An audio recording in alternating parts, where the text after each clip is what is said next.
bang. Yeah. So I just dusted off, Cole. It's been a whole closed season, so I'm just getting all the websites, mate. Yeah. It's been a while. Good idea. What's the T-shirt say? Undiagnosed what? But something ain't right. Where's my one? I think it's both of us, right? Both of us. Anyway, undiagnosed, but something ain't right. There you go. Story of our lives, me up, really. Story of our lives. Anyway, good evening, my friend. It's lovely to see you back. And I say lovely to see you. I came to see you, I think it was the weekend before last, and we went to secret location that shall not be named in North Norfolk with Laney and Tobes. We had a lovely time. Yeah, good. Thank you. Good. It was good. But enjoyed your company. Yeah, likewise, mate. Likewise. And, I think, as I said, mate, off air, as I said, it's been a bit of a manic week for me. And I just wanted to start the show, if it's all right. Well, two things, actually. So the first one, really was just a dedication to my good friend who sadly passed away on Friday. She was 42. And again, just a terrible, terrible, tragic thing to hear about. Really good friend to me over the years. So really cold. Tonight, I just wanted to dedicate this show to Jen. And just say to her, if she's watching up there, thanks for everything, mate. Appreciate it. Well said. And secondly, because we have a very special watcher tonight. Is it a super fan? It's a super fan. And our super fan lies somewhere over the shores on the Emerald Isle. My native land of Ireland, Cole, in Kilkenny. Not only Mick, Don, and all the Irish massive, but Sean, Mick's little boy, who is an avid fan of the show. Now he watches and he thinks that we are celebrities. So Sean, he's right. You can't knock him. He's right. He's 100% right. If you're watching, Sean, hello, mate. I hope you're doing well, buddy. Hi, Sean. I hope Dad's taking you to see as well his favourite thing. Jumping up and down on the sofa now. Well, yeah, exactly right. But I hope his dad's taking to see his very favourite animals. There's quite a few, but Henry's cows, which is quite appropriate given that Don's are the concrete cows, Cole. So, Sean, if you're watching, dedication to you, my friend, as well. Thank you for watching. And looking forward to seeing you again soon, little man. So, hope your little brother Liam's doing well, and Mick and family as well. Hope you all keep them well. Yeah, all the best over there. To all the Irish Dons. All the Irish Dons, obviously, yeah. And also, importantly, I have to say there is now an official Irish Dons fan club that's been set up, and Mick is the lead of that charge in Ireland. So really pleased to see it, and I have no doubt that it will grow and grow over the years. That's for sure. Indeed. But anyway, if they can get a minimum of 10, we'll get a cap. Well, exactly right. Yeah, and we have minimum order 10. We have green caps. Green caps. Stay tuned for more. But yeah, again, a new season, a new show, lots to talk about. We've got cups, we've got openers, we've got players, we've got transfers, we've got everything, and plenty more besides. And also, as if it goes without saying, the Chris Kamara of the Don's Unplugged world, Mr. Luke Payne, not with a preview, but not with a review. Have we got rid of him yet? No, unfortunately, his deal with Sky Sports broke down. So, yeah. Oh, dear. We've got him for another season. But no, in all seriousness, Luke, we're really pleased that you're back with us. Thank you for the content, as always. This week isn't a review of last week, because this is the first week of official season opener in terms of the cup game. But we have got Luke talking all things Norwich for the build-up. We've also got... Could you hear that drum roll? We've also got Team Talk with Chris. It's not Chris, sorry. With Callum. With Ryan and Callum. Yeah, so new lineup and a new format. So you'll be excited to see quite a few things change on that side of things, which will be really good. We're going to talk a lot tonight about Don's new players. So be prepared to strap yourself in for that.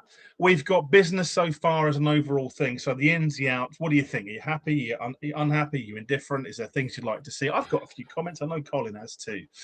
New kits. What's your opinion so far on kit? Have you bought the new kit? Indeed. Have you bought it?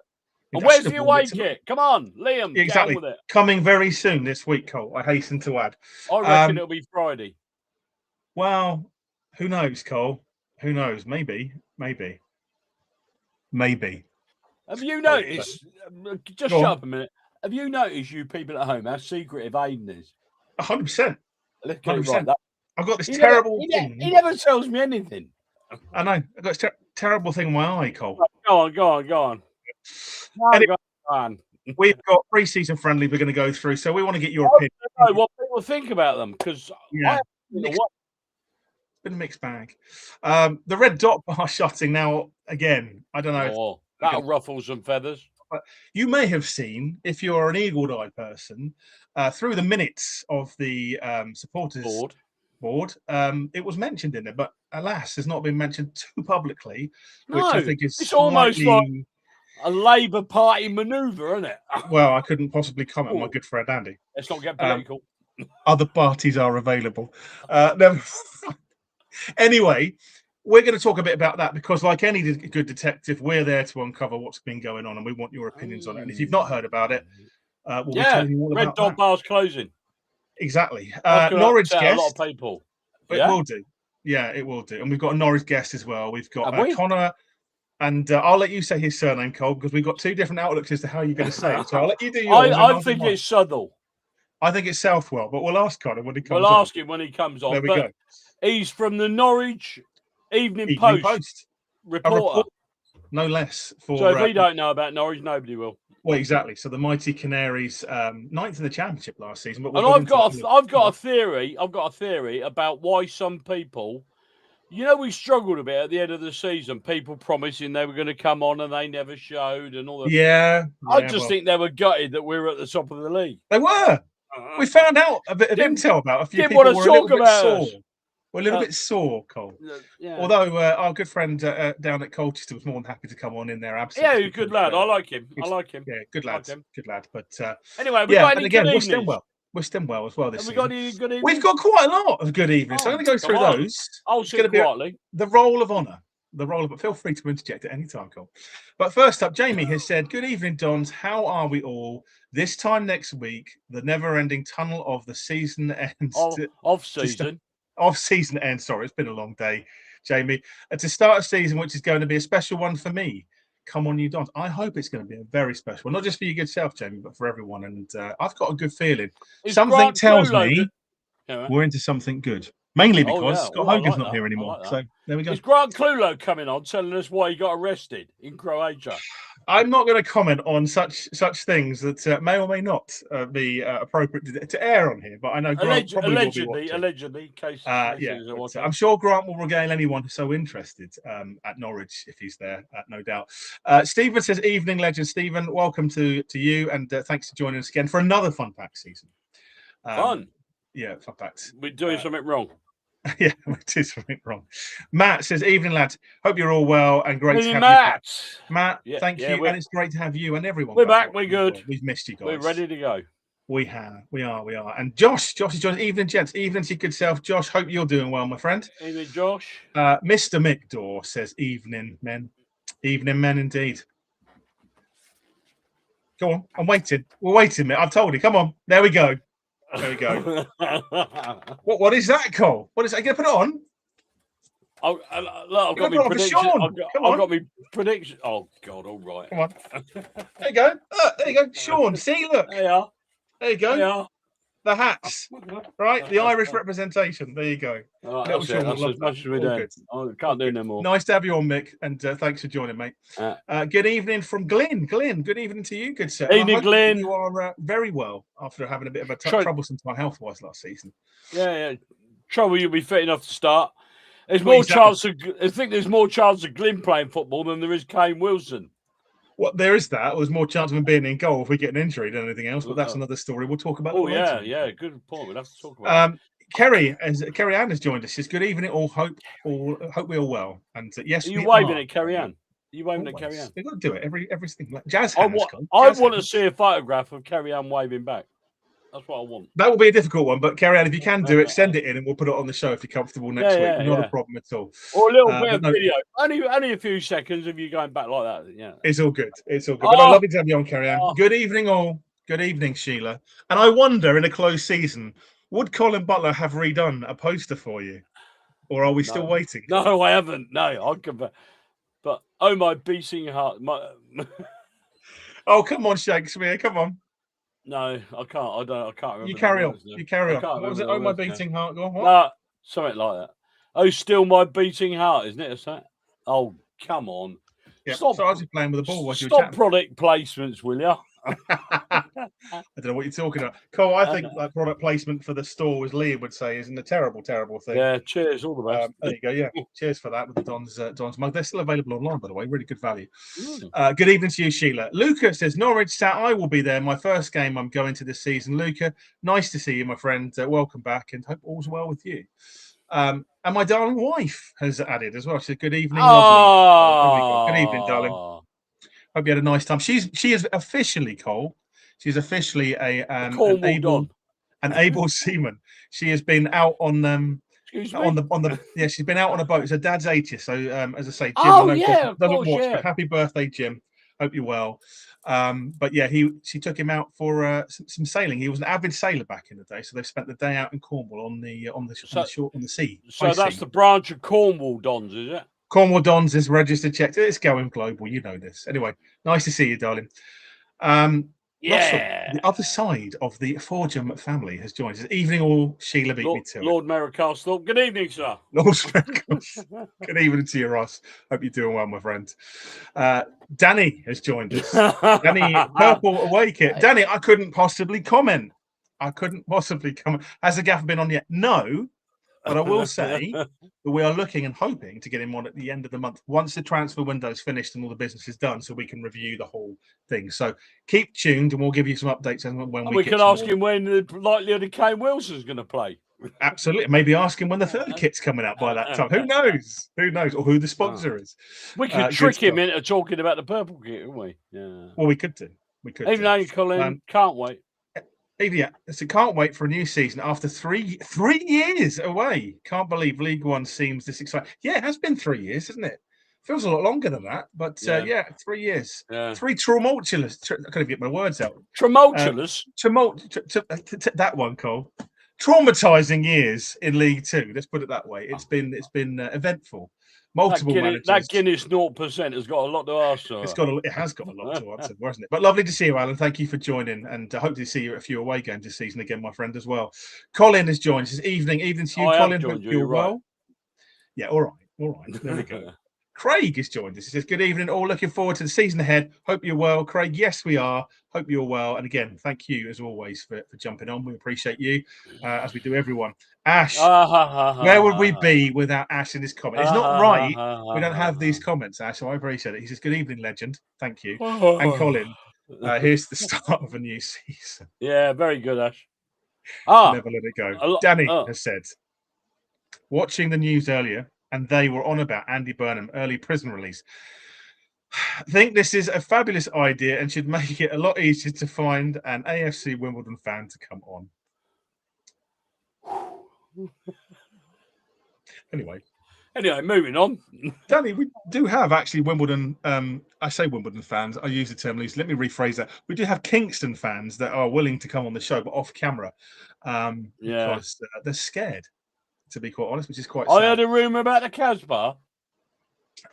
Well, yes, and your fears are allayed. He's still going to be where he is going to always be, outside the ground, Ash. But he's not going anywhere. So don't worry. As far as we have been told, I heard a rumor. Tell us what this rumor is. Well, I can't because it's confidential with the club. If what Ash is saying is what I've said, but yeah, I'll talk to you off air. But yeah, nothing controversial. But yeah, just in terms of where they'd like him to be in the stadium vicinity. Let's put it that way. Can I ask that Luton be given the same treatment as AFC in the intro, please? Well, do you know what, Matt? Credit where credit's due. They've actually agreed to come on the show, and they've been quite decent with us. But I do understand your point of view. So if they do get cocky, we'll change it. So. What are you suggesting, that we do something like that? Yeah. Something like that. Good think what you're talking about. Bit like your AI poster of us ready for today. I had 2 thumbs. It looked like I'd come from Luton as well. Really? There was a couple of Irish badges in the corner as well. There was. I saw that. I appreciate that. Thank you, Matt. That's very kind of you. And God bless you, my friend. Arthur has joined us. Hi, lads. Bomber Harris here. Chocks away. Good evening. Did I tell you I met Arthur in Unstanton? You did? Was he in Lancaster? Yeah.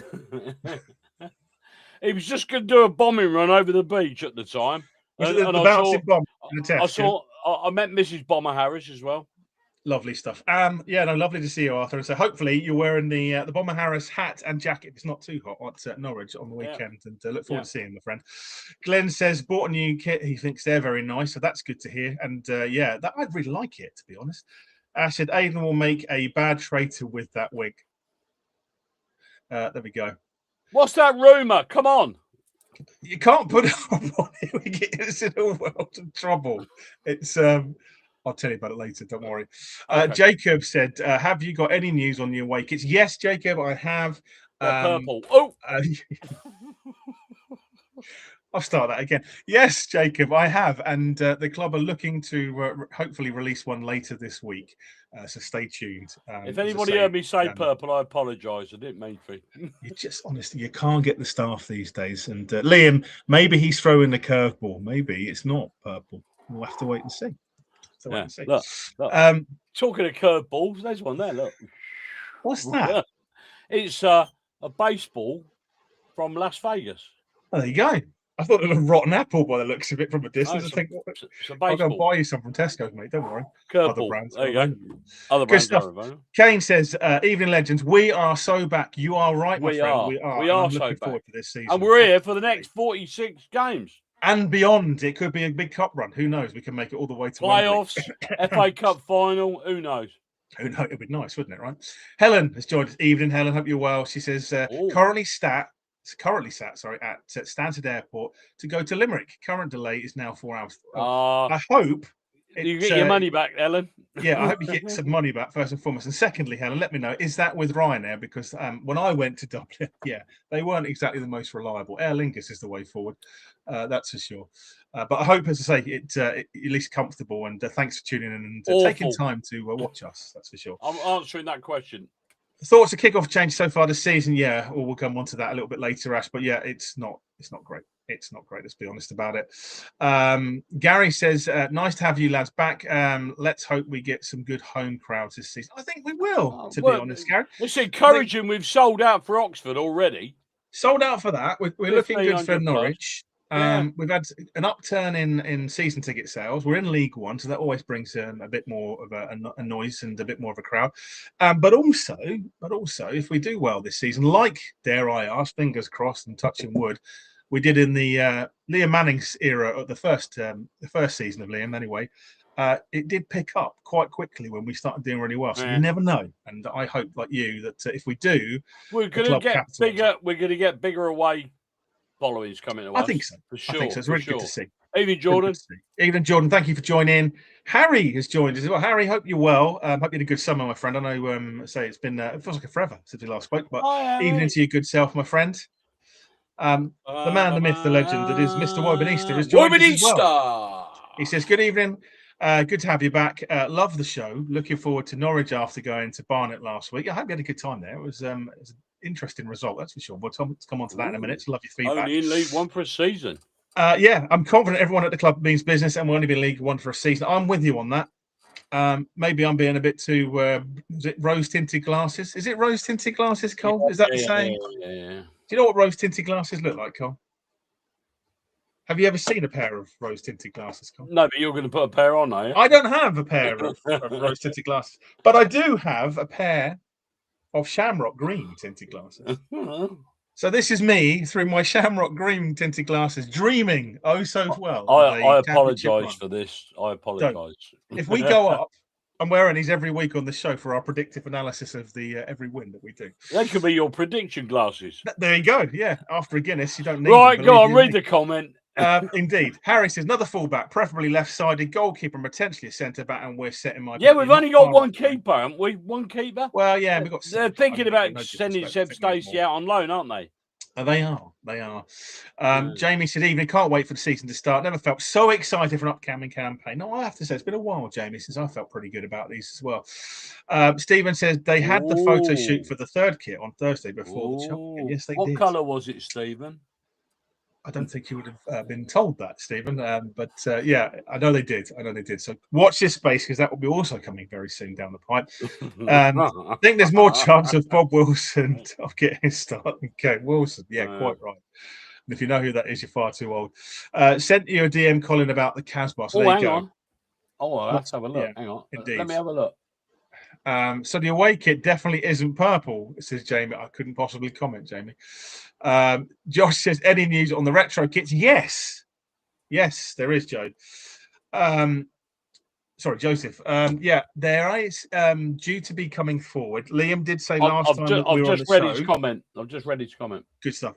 But yeah, Liam said last time he was on the show a couple of weeks back that they are coming. We should see the first run of those probably in the next month or two, all being well. But it's all again about supply. He said they're going to be coming up soon, didn't they? They are, and it will. I have a feeling I know which one it is. Yeah, I'm going to say that they will be not just a limited run; there'll be multiple runs of different kits. So, what's your best guess? Will be the first one for me. I would say the A line. It's got to be, really, isn't it? I think the A line Marshall, definitely. Yeah, I mean, it won't say A line, but it will be that thing. Yeah. And even if she said, Joe, this as well, really appreciate you jumping on. So thank you very much. Josh has got to say a couple more comments, and then we'll jump into the show. Do we have any news about the front of shirt sponsor? Even I'm surprised that we haven't announced it yet, Josh. This is Marmite. It's going to be Marmite on the front. No, that was the one we would like to see. Yeah, lovers. It would have been right, but unfortunately, that's definitely not it. Josh, all I can say, and again, because it wouldn't be right to do any disservice to the club, we've got a lot of goodwill with the club, and I don't want to spoil that. We have. What I would say is there have been multiple conversations with multiple sponsors that are still ongoing, and it's not for the want of interest. I think it's more that the owners and Neil and the team are looking for the right sponsor and the right branding. That said, the interesting thing was some talk was around FIFA, obviously the game, and shirt sponsorship and people vying for that. So I think there will be some news. There'll definitely be some news, but I don't think they found the right one just yet. So they're waiting to find one that aligns a bit more. But we have had a lot of interest and a lot of money put on the table. We understand. We've heard rumours that it might be purple, haven't we? We've heard rumours. We haven't heard it officially, but I mean the kits. There are multiple variations of things that I have heard about. You've heard about. They've been revised, re-revised. But again, that could just be a But I've got an idea for the purple kit. Well, I know what you're going to say. Cadbury's buttons. Yeah, there we go. Oh, Cadbury's. Indeed. Cadbury's on the front.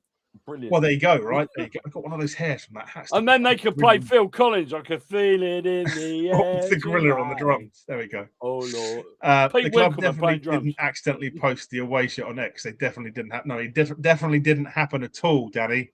It did. It weren't up there long. 2 minutes and it was gone. 2 minutes, it was gone. Yes, Ryanair. I am so sorry that you're putting up with it. They are shocking. It's cheap. But Aer Lingus, let me tell you, if you can get an Aer Lingus, do it. They're brilliant. From all accounts, that's for sure. But he says, and I don't mean we'll get relegated. No, Bob, I didn't think you did, my friend. I didn't think you did. That's going to be interesting. We're going to be asking that later. Where do people think we're going to end up predictions? At the end of the season? We'll be asking about that a little later. Matt says, all right, gents, late on, but looking forward to tonight. Great, you're not too You haven't missed nothing, Matt. All we're doing is waffling. We're doing our roll call. There's quite a few to get through. There always is on the first show. So I want to get through all, and then we'll get into tonight. We've got time. Goons call it now. Don Segai. Yeah, I hope so, mate. I hope so. We might get a season ticket soon as well as the Oxford. Yeah, I mean that's the interesting thing. That's good of you, Stephen. No, I think what he means by that is that the Oxford tickets we've all bought. They're still I get yeah. Season tickets I know should be next week, is from what I've heard. Again, watch this space.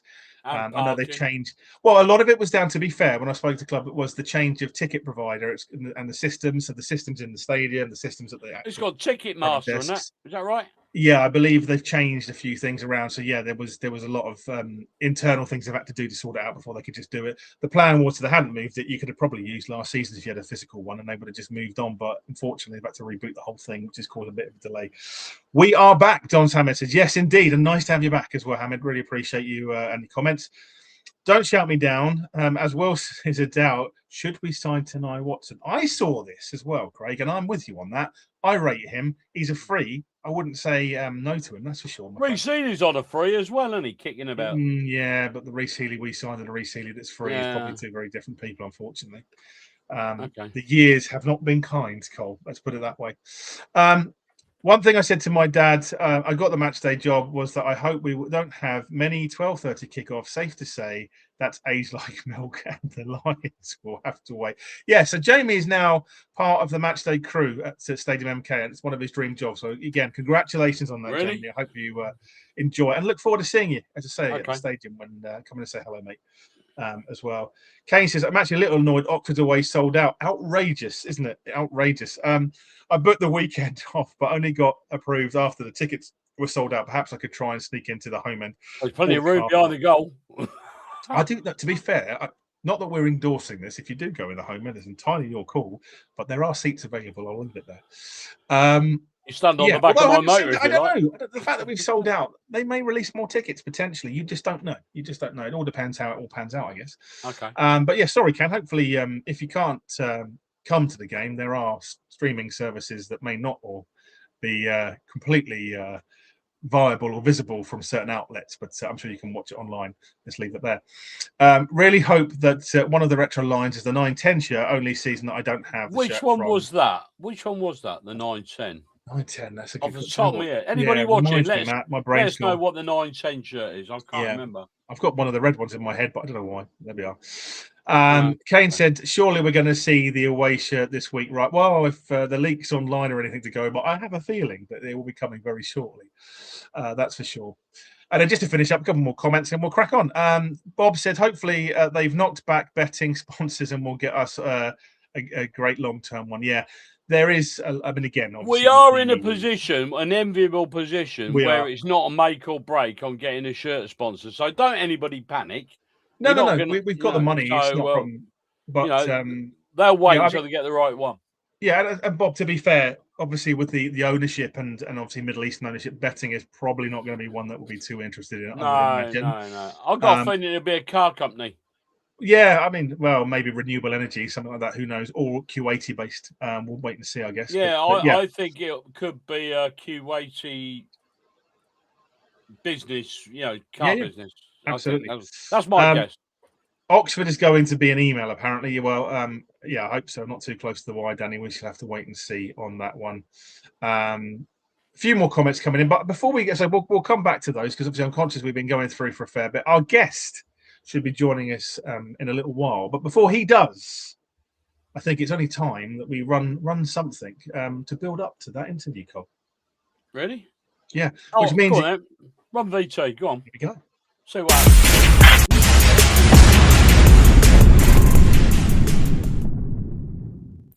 Right, we have got... Well...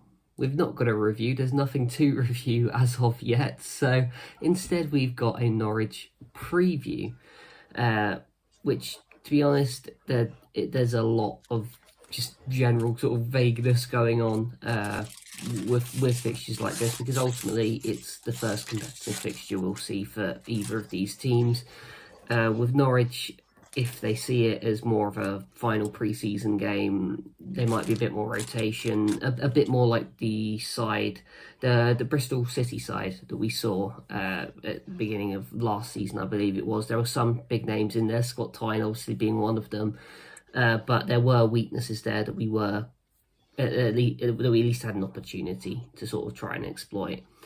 Of course, there is every possibility that Norwich just see it as a chance to play their first 11 before the season kicks off properly, and in which case things obviously get a lot harder for us at that point. With Dons, to be honest, it's more the formation I'm looking at. I'm very intrigued as to whether the 4-3-3 will be making its return, and I think if it appears in any capacity in this game, then I would suggest that's probably our starting formation going into the league games. We've tried it a couple of times. I know against Barnet, our more successful spell came under that 4-3-3, and that is a formation that Paul Warne does tend to prefer as well. But yeah, I do think we'll be pretty much full strength for it. Whatever Warne thinks the best side we can put out, that will be the 11 that plays.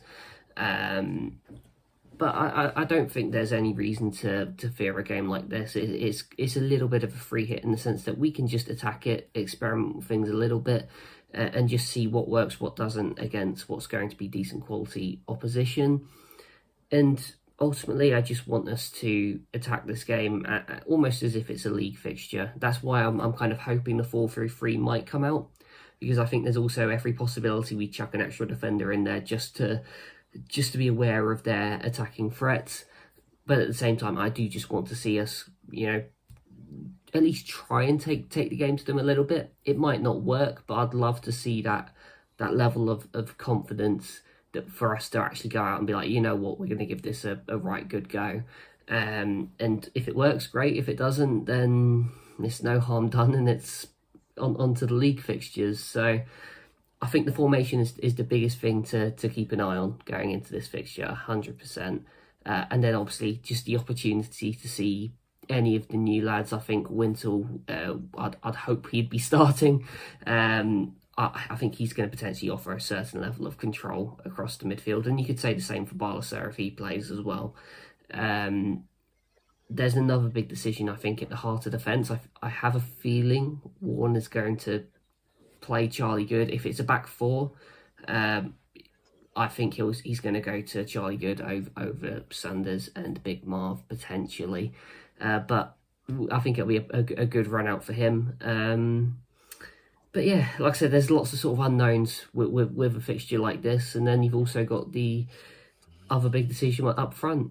Do you ease Pato into the season and let Sam Nombe start? Or do you just be like, nope, it's Pato's shirt to lose? There's all sorts of decisions. I'm sure they'll all get a bit of game time anyway. But I think there's lots of sort of exciting things going on in and around the club at the minute. So let's just enjoy this game for what it is. And if we do get through, then absolutely fantastic, because by the time the second round is up and running, we'll be well and truly into the season by then, and we can maybe change our opinions on this competition a little bit. But we'll have to wait and see what happens. I'm afraid that's kind of all the information I've got at this stage, but I'll be sure to bring you more with all the future previews and reviews as well. But let's give it a right good go. Come on, you Duns.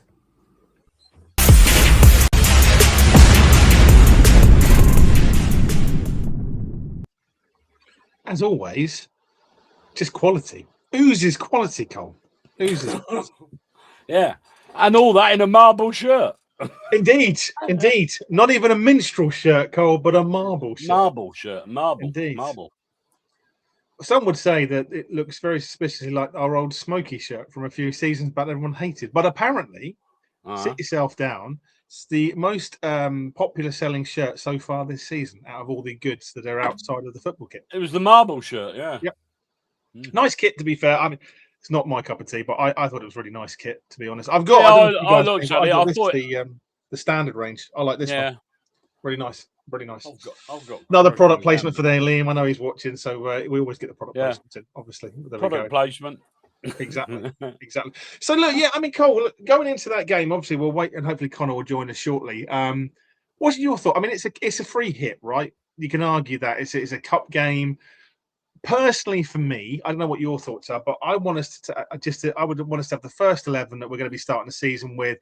Get some consistency, get some fluidity, and get some rhythm going before kickoff of the curtain opener. So for me, before we get to Oxford, we're kind of in a bit of a rhythm. I don't want to see messing about. Ideally, I want to see us put our strongest 11 out and make a fist of it. Primarily because I think a cup run is equally as good as a season run. If we can, and I don't think it will be easy, if we can overcome Norwich away at their gaff, I think that's a great statement of intent, irrespective of who they rotate or play, whether that's their first 11 or a second string or a mixture of the two. But I just get really frustrated when we go to these cup games and we just rotate players. Like, we've got a big season coming up. We've got some very difficult games coming up. I want to see that first 11 on and get some rhythm and consistency into the squad. And also, really a question for you as well. I would and again, maybe anyone else in the Don's Unplugged universe as well, feel free to comment. But I think, and I've looked at all the signings, the squads this season in League One, I honestly feel we probably have the strongest midfield out of anyone else in League One this season. Yeah, it's. Forgive me. But then who do you play? That's the exciting bit here. Yeah. Well, great. But I mean, this stage of the season, I mean, we were in League Two for 3 years, and we became very familiar with teams, what they were capable of. You know, who was going to be difficult, players as well. I'm a little bit. My knowledge on League One is not so good. Do you know there's 16 former Dons playing in League One this season? There is. There's a lot. 16. There's a lot. Yeah. Toby Lott listed them out this afternoon. Yeah. So, but I mean, there are going to be occasions where we come up against a team. I'm going to go, I know him. But there are going to be occasions where we come up against teams like Leicester, you know, that we don't know an awful lot about. We know they've got championship pedigree, obviously. Oxford next week. You know, a lot of their players have come down from the championship. They've got an embargo against them. They can't do any transactions at the moment. They've got a bit of an injury crisis as well down at Oxford at the moment. But, I mean, other than, like, those players, I don't know an awful lot about them. What I will say on Saturday is, if it does go wrong, just say, for example, we fall 2-0, but I can't see Warney trying to chase it. I can't see that. I can't see that. I can see him going, okay, the better team on the day is Norwich, and, you know, not wanting to embarrass ourselves or anything like that. But I think if we get to half time and it's still tight, I think we could, you know, see us having a right crack at them. But I don't know. But it's a learning curve for everybody this season, League One, isn't it? For all of us. Well, yes and no. I mean, you look at the squad players that we've signed. I feel like we've come equipped with experience to League One. I mean, again, I think our midfield. And again, maybe I'm just being biased as a Dons fan. Anyone in the Dons universe out there, feel free to put your comments out. I generally don't see a stronger midfield. I really don't. You look at the big guns, and I use the term big guns like Leicester. They've had a hell of a time in the transfer market so far. They're starting to look at a few players, but they've had not great business. Sheffield Wednesday have signed a lot, but I don't really. Yeah, but even at Sheffield Wednesday, there's a bit of unrest, isn't there? There is. I don't see the likes of Barry re-signed. It's great. It's like, yes, he's a legend down there. I get it, but it's creaking on. You know what I mean? He's not the Barry Bannon of a few years back. So Barry Bannon, struggle. Him as well. I think we've got a really strong defence. Yeah. Really strong defence. I think I say Wintle, Barlas from midfield, good. You know, was in the squad of the season for League One last year. Let's not forget we've got, you know, Sanders and Big Marv who are already there, you know, plus a few other purchases and acquisitions we've had, which we'll come on to in a minute. Sam Nombe up front.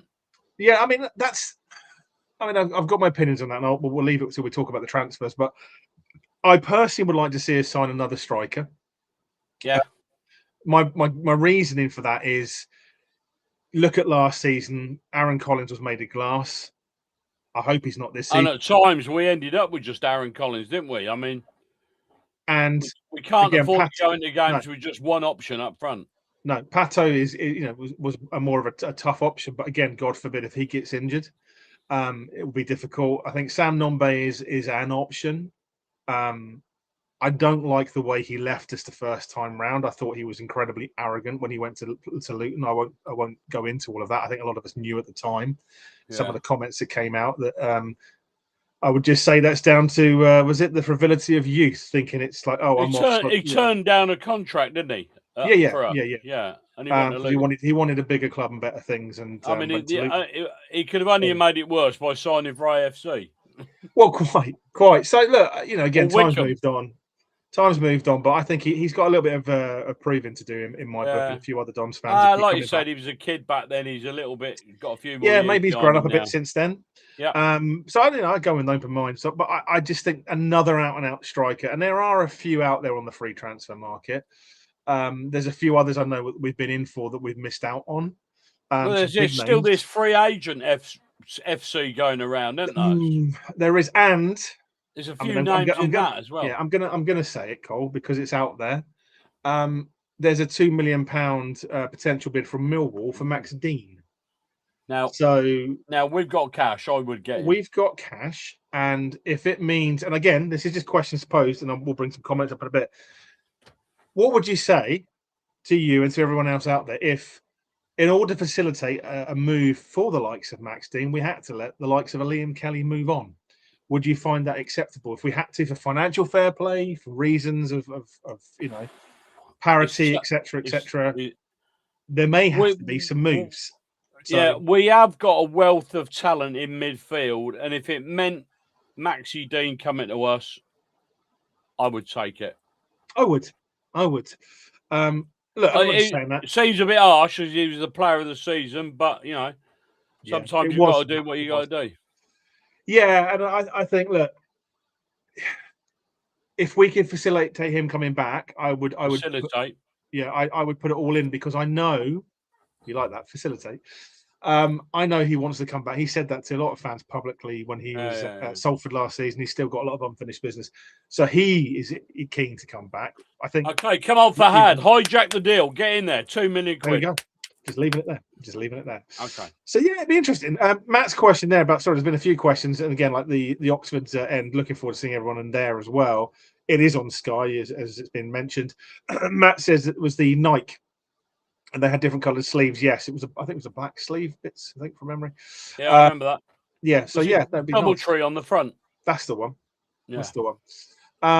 Colin says there's been 2 tickets left for Oxford on the website under online tickets. Yeah, there you go. There probably won't be now, Colin. Now you've said that, someone's probably snapped them up. There we are. Kane, the Norwich fan for today isn't Paul Wolf, is it? No, all Liam Manning, sadly. I'd love to have had him on, bless him. Is he in the waiting room? No one's there yet, Cole. No one's there yet, Cole. He might be a bit late. He did say he might be a bit late, so we'll wait and see. What is going on? As and when he is in the waiting room, we'll let you know. Already. Indeed, but no, Paul Bourne is not, and I hope that he plays a strong 11. And if he plays a weak 11, Ken, you've got to start to ask yourself some serious questions about a Norwich fan. Ash says, I think formation might change depending on who we play. Think for this season. Yeah, I'm with you on that. And again, it's options. There's options, and there's different formations that we could be doing. But ultimately, where do you see it, Cole? Where do you see the formations for Saturday? Is there a particular, I lean to. Sorry, I'm trying to pour a pint of beer. No, you go for it. It's fine. I lean to the experience of someone like Luke Payne, who's very good on player analysis and things of this nature. I don't think he'll be far out. I wouldn't be surprised to play 4 at the back. Whether it's Charlie Good at the expense of Ekpiteta or Sanders, I'm loath to drop Sanders. I really would be. Yeah, but then Marv scores goals. So again, it's a difficult one, right? I actually thought when I'd be loath to drop Sanders. I really would. I'd think him and Nelson probably 2 of the best centre halves in the. Well, they certainly were. Although I thought Nelson and Big Marv were really good last season when they were paired up, to be honest, and did really well. By the way, Big Marv scores goals. I've had confirmation that our esteemed guest is currently walking into the green room, metaphorically speaking. So we shall bring him in shortly. Walking into the green room. Walking, our digital green room, Cole. Our digital green room. But as long as you don't eat none of my chocolate buttons, we're all right. Well, you're all right? There we go. But no, we're looking forward to having Connor on shortly. So we'll give him a chance just to get himself sorted before we bring him in. Danny says, I like the hoodie that's absolutely nothing like a Blakey hoodie. Yeah, indeed. Colin and I had this similar discussion offline at the secret location over the weekend. But yeah, it's a nice hoodie. The only thing that let it down for me, I like embroidered. I like stitching. That's just me. I really, really like. I got the burgundy hoodie, the burgundy polo, and the burgundy crooner. I got all of the burgundy range. I thought they were great. Really, really like that. I like this as well because actually that badge is embroidered. The Blakey, which is not a Blakey and will not be named Blakey. There are other brands available. It's a really nice shirt, but for me, it's all printed. So I don't know. It's have you got the Oddballs boxers? Yeah, they're still there. Have you got the Oddballs boxers? Have I got them? Yeah, I'm not going to be styling them on the show, though. I've got them as well. You have. They're nice, aren't they? They are nice. Good brand, to be fair. Yeah. You've always worn oddballs. You were going to say? Yeah. Yeah. There you go. Says a lot. Undiagnosed. Undiagnosed with oddballs. Oh, we have one. Yeah, 4-0. 4-0. Yeah, we have one away at Norwich in the cup before. We have done. You're quite right, Ash. Although I don't see it being as easy this time. I think both teams will want to go out. I think, and again, we'll ask Connor, and I think that'll be a statement of intent before the season curtain opener, as they say. Can you remember who scored the goals? I'm trying to think. I reckon it was Luke Chadwick 2. Let's go back a bit, Carl. Sam Baldock 1. And I think Daniel Powell came on as a substitute and scored very quickly. I was there. Oh, God. I got feeling, Norwich, the 4-0, you mean? That was in 2000. I got a feeling Chadwick 2, Sam Baldock. Yeah, and that Daniel was 2011-ish. Correct. Ash will know this. He'll correct me if I'm wrong. Tell me if I'm right, Ash. Luke Chadwick, Sam Baldock, Daniel Powell, and I think Chadwick did a brace. That's what I just said. I'm with you. So I was just thinking as well. So I think it was, I was there. Yeah, no, same. I was in a bit of shock, but I was there. No, it was an interesting game, to be fair. Certainly not one I was expecting to win. As I remember rightly, didn't they drop a load of players? Yeah, and do you know who was playing that day? Russell Martin. Was he? For Norwich, for them? number 2. Yeah. Well, Russell Martin was playing that day, and I think there was someone else. You're not Sermon. looking at you. No, Sermon played. Aaron Wilbraham. That was it. Yeah. Oh, yeah, I have a feeling they dropped a lot of players for that game. I bet they don't do it again. They probably did, but it was like you say, there was a Dons connection, Wilbraham and Russell Martin. Who would have thunk it? But yeah, 4-0 this weekend would have been amazing, that's for sure. Anyway, I think it's without further ado, it'll be a good time to bring Connor in to talk all things EFL round 1. What do you think? Really? Yeah, go on then. Go on then. All right, there we go. Good stuff. Yeah, bring Connor in. Good stuff. Connor, thank you so much for joining us. How are you doing? Hi, guys. Yeah, I'm good, thank you. How are you?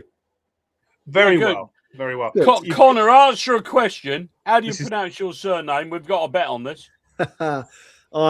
I get asked this a lot, actually. I just say it how it's spelt. So Southwell is what I go for. But I'm not offended either way. I said Southall. Do you know, I hadn't heard that at all until I got into about year 10 at school, and I had a PE teacher who said it, and I was like, what on earth is that? And then obviously I learned. Exactly. There's a race course at Southall. Of course. And it's spelt Southwell. But I used to work for a bookmaker many years ago, so and it may well be that Southall is the correct pronunciation, but yeah, I've always gone with Southwell. So yeah, but I'm not offended either way. So call me what you like within reason. Okay, Pinken, I like it. Now, is that reference to the local paper? It is. Yes, that's we used to have the Pinken round where I used to live. Yeah, so it used to be on pink paper. We've just carried that on here basically as our sort of brand. It's just sort of stuck, which is quite a nice sort of nod to history, I think. Yeah, it used to come out about 6 o'clock on a Saturday night, didn't it? Still warm. Absolutely, yeah. Which is interesting because all sorts. I say you've got two East Anglian files, I guess. On you've got Colin, who's let's say holiday home is in Heacham. Nice. And I love Norwich, so I'm always there pretty much at least once or twice a month on a weekend. Love it. Absolutely great town. If anyone at Ipswich is watching, I stand by that. Anyway, but there we go. Yeah, what I'm upset about is you've just told everybody where my holiday home is. I haven't told anyone where it is. I just said the location. That's all. You're all good. Oh, okay. You're all good. His secret location remains secret. Secret location in Norfolk. Okay, go on. But yeah, I mean, so Connor, thanks so much for coming on. Obviously, we'll talk all things about the tie, and I think it's a great opportunity to get some insight rather than just predictions. Colin and I love to do that whenever we get someone on. But I think from a Norwich standpoint, before we get into that, talk us through how would you rate Norwich's summer transfer business? New signings so far, anyone that's impressed you, and I guess from a opposition perspective, who's the one player that you think, from an MK Dons perspective, that fans probably won't know but should be keeping an eye on ultimately? And I want to know how much you love Philippe Clement.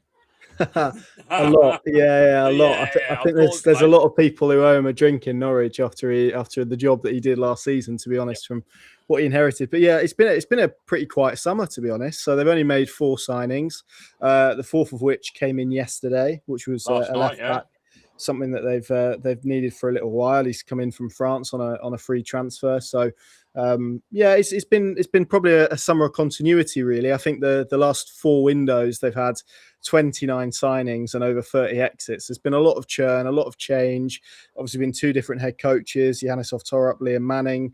They've had a change at ownership level, and it's quite funny because it sort of contrasts really when you think Norwich over a long period of time had Delia and Michael, and were kind of seen as a beacon, weren't they, of stability and kind of solid and steady kind of management of how that football club worked. And it feels like everything in the last 5 years has been ripped up. So I think this summer they've decided, after what was achieved in the second half of last season, lots of momentum, lots of energy, positive results, just to try and keep that squad together, head into the summer, obviously, with Philippe Clement, and try and pick the thing up again and go again. And I think they've taken inspiration a little bit from Coventry, who did something similar last summer, where I think they only made 4 signings. But if you remember, Lampard came in mid-season, took them up the table. They made very minimal changes and then went again and won the title. So if Norwich can get anywhere close to that, it will be a pretty decent season. In terms of individuals, it's a good question. I think there's a few. I mean, we always tend to go for attacking players here, don't we? Which is the thing. Obviously, you guys are aware of Paris Magoma, so I don't need to talk about him too much. But someone like Andre Brooks, who obviously they signed in the summer, their big headline signing from Sheffield United, £8 million. I think there's been a lot of excitement. That's quite a fee, isn't it, in League? League One Championship, yeah, absolutely, it is. And I think they were very conscious of the fact they wanted to make a statement in the right wing position. Obviously, it's a divisional rival as well, so I think there's a lot of excitement about him. It's just question marks on how fit he is. He's only played twice in pre-season, and they were 2 kind of 45-minute halves. So he's definitely one. I think probably Mo Torre is the standout as well. Scored loads of goals, came in January, Australian forward. And was absolutely prolific. But again, he's come back from the World Cup and not sure quite how fit he is heading into this game. So I think probably the striker more likely to start is Matthias Christgården, who's a Danish guy. They bought him last summer for nearly £7 million. Wasn't the best first season for him. He had kind of fitness issues, and there's question marks over whether he fits the profile that Clement wants from a striker. Clement likes kind of big, physical guys, and he's a bit more... Yeah, he's slight, he's small, he's a pest, really. He presses constantly. So, yeah, I think those in probably in terms of attacking players are a few to keep an eye on, of course, if they play on Saturday. Connor, I'm aware of your manager, Philippe Clement. For those watching, can you tell us why there is such a passion for Norwich fans for the guy? I mean, I've looked at his record, and the guy's a winner. I make out he's got about 10 player titles and about 5 managerial titles to his name. But can you tell everybody watching where he picked Norwich up from and where he took them to? Why do you think that was? Yeah, absolutely. I mean, it was a really interesting one, because I remember getting told his name the kind of night before he was appointed, and I think everyone sort of went, "Really?" In terms of as a profile, as a CV, it felt like a huge risk for him. Obviously, he's just managed Rangers, and he's been at Monaco and Club Bruges, and like you say, won titles in Belgium, and obviously won a cup in Scotland as well. Really managed in the Champions League. That ain't hard, is it? Really? It's true. Yeah, I think it was one of his first games as well. So how much credit we can give him for that, I don't know, but he won it still. And yeah, Norwich were 23rd in the Championship at the time. Liam Manning obviously had a pretty disastrous reign, and Norwich had lost their opening 7 league matches at home, which was basically the worst start they've ever had in their campaign. I'm not exaggerating either. I think they had 7 points, maybe a slightly more when Philippe Clement came in. They were lucky to have that many in terms of how poorly they were playing. Just no structure. Kind of a similar story every game, where for the opening half or maybe even an hour, they'd be okay. They'd be in games. They'd be competitive. And then they would absolutely drop off a cliff in terms of fitness.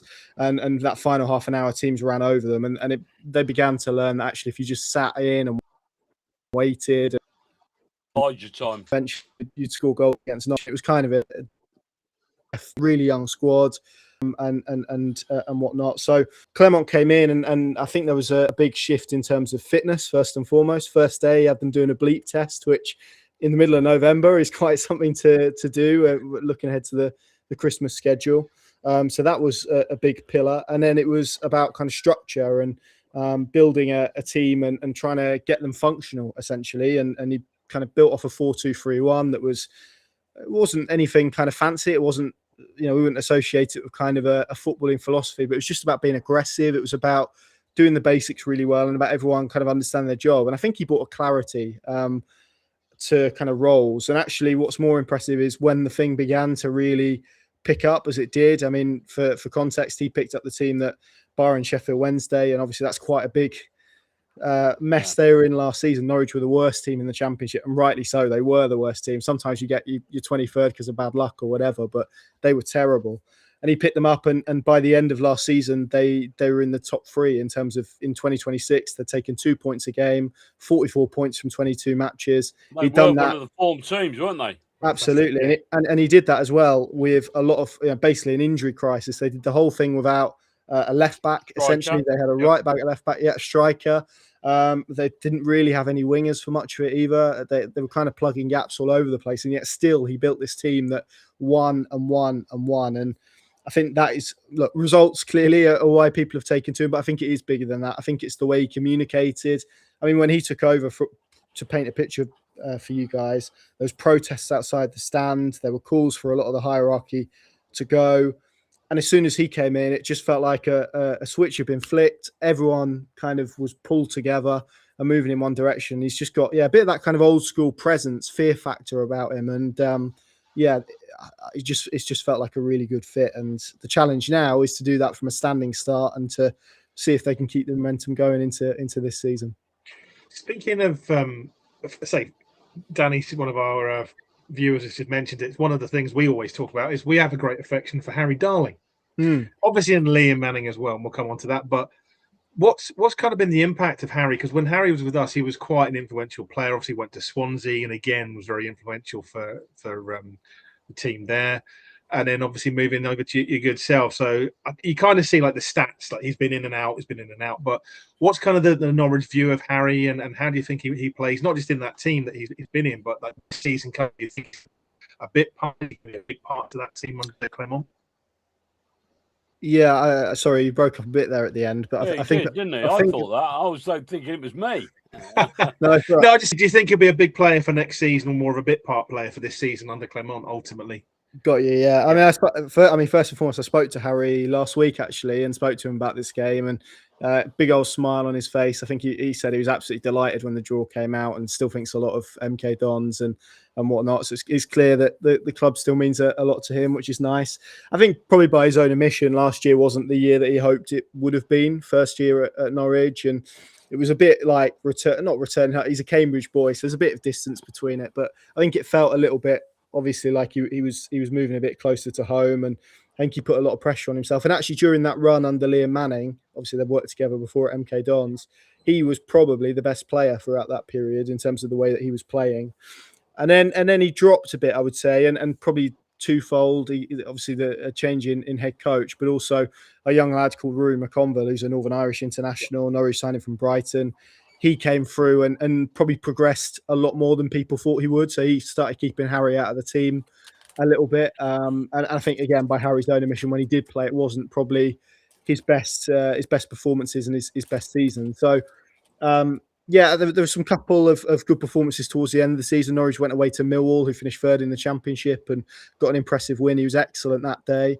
So I think we've seen kind of flashes of what he's about without maybe seeing that consistency. And I think that's the aim for this season. I think what we can say right now is that probably most Norwich fans heading into the summer assumed it would be Rory McConville to start the season, but Harry Darling's come back in fantastic shape. He's had a really good pre-season. He scored 2 goals. The one on Saturday, I would urge everyone to watch because it's quite funny. It's quite painful. I'll leave it at that. But he's been in good form, and I think now it feels like he's probably in pole position to definitely start Saturday. And if he does well against you guys, it will then be looking ahead to the new season and maybe regaining that starting spot. And then it's about trying to keep it. So Yeah, I mean, it's funny. Norwich, he's such a young team. He's probably one of the more experienced heads. I mean, he's only 26, so that sort of speaks to how young the group is. But yeah, not the first season he would have wanted, but I think still highly rated by Norwich fans.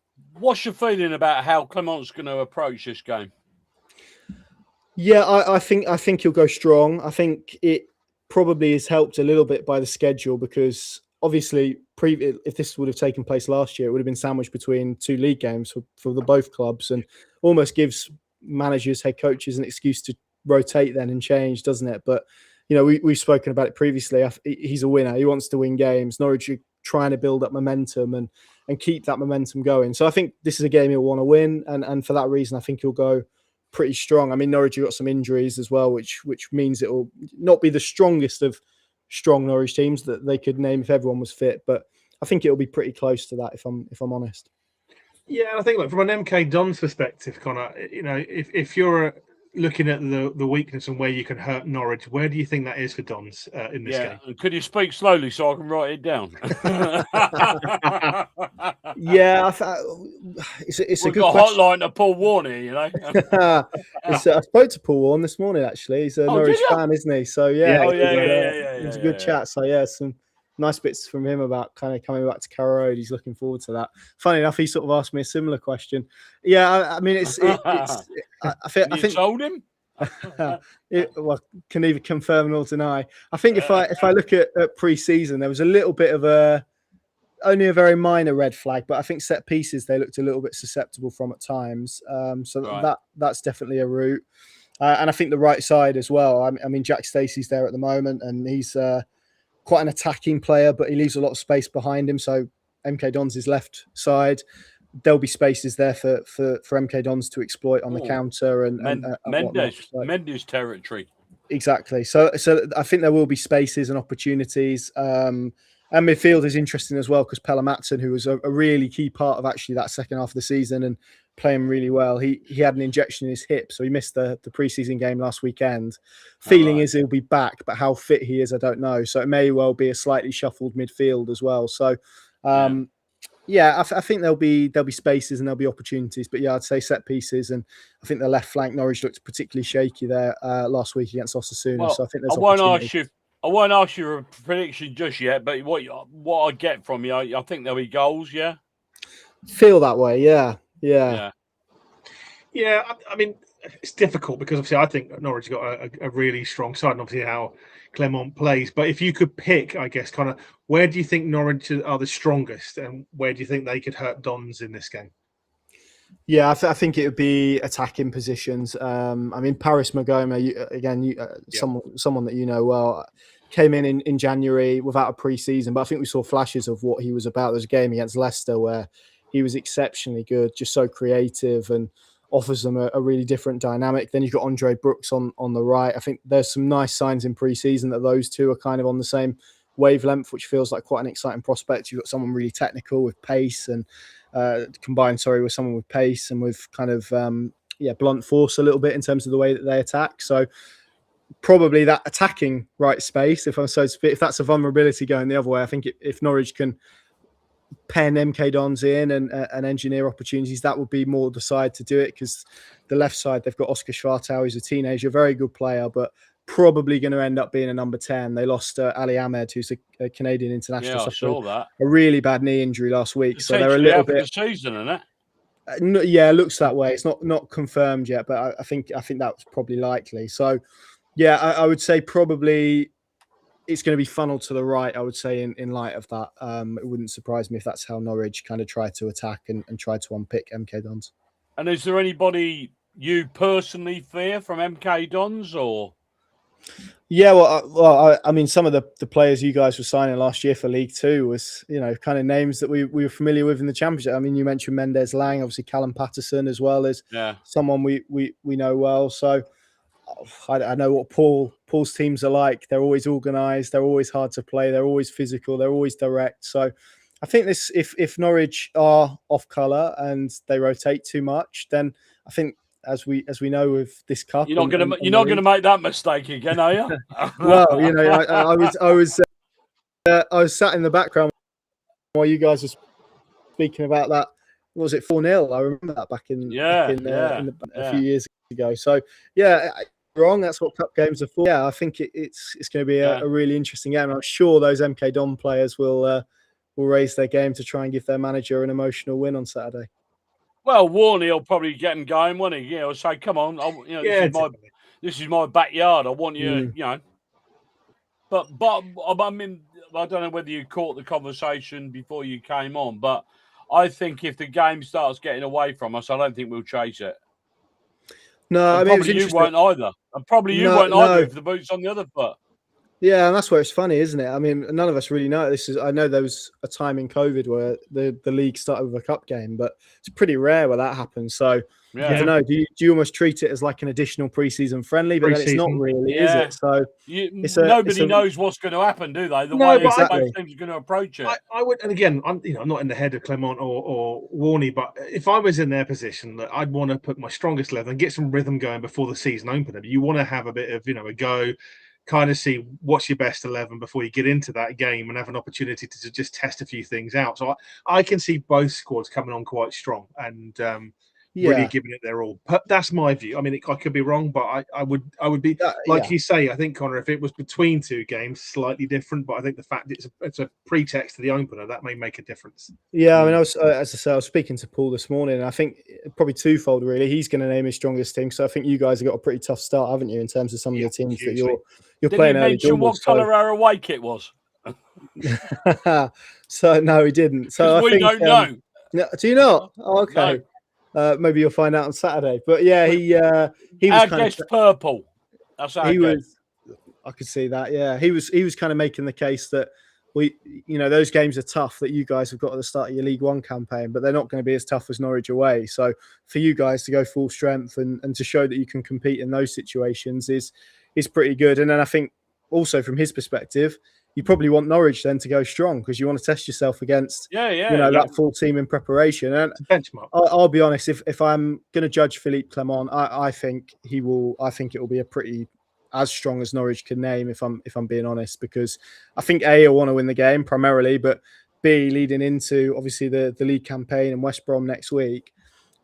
I think just to get that early momentum and to get that feel about it, getting a home win, I think is a big thing. So I think the calendar probably favours probably the fans in this instance, because I think they'll get a really competitive game against two strong teams, hopefully. How do Norwich fans judge this game? Are they looking at it as a banana skin, or are they sort of saying, "Oh, it's only MK Don"?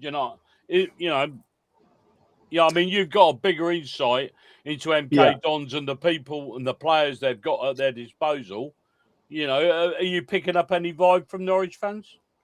I think more just an excitement for the season to start generally. I think whether that's MK Dons or West Brom. I mean, it was interesting. There was, I think, about 12,000 there last week for the pre-season game. It looks like there's going to be about 20,000 at this game, which is it's not full, but it's not far off, and that's a big attendance for a cup game. So I think that probably speaks to the excitement level. So I don't think there'll be any. Norfolk, we don't really do.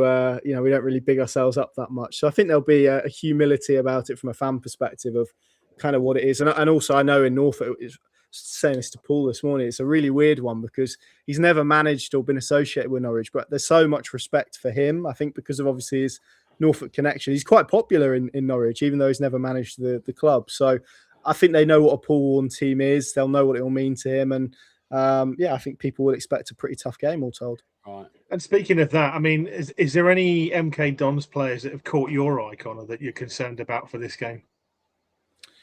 Oh, yeah. I mean, it's tough when you're so in on one club, isn't it? And you guys are in League. I can't confess to have watched loads of League Two last season, but obviously, I catch in names. Lucky that you guys find. And obviously, Paul Warne, I think generally we keep an eye on in Norfolk because of the guy he is, but also his connections to Norwich. So I think we want to see him do well generally. I think you guys will step up pretty well, if I'm honest. I mean, he's a really capable coach, particularly at League One level. I saw what he did at Derby a couple of years ago, Rotherham as well. So I think you're in good hands. No, thank you.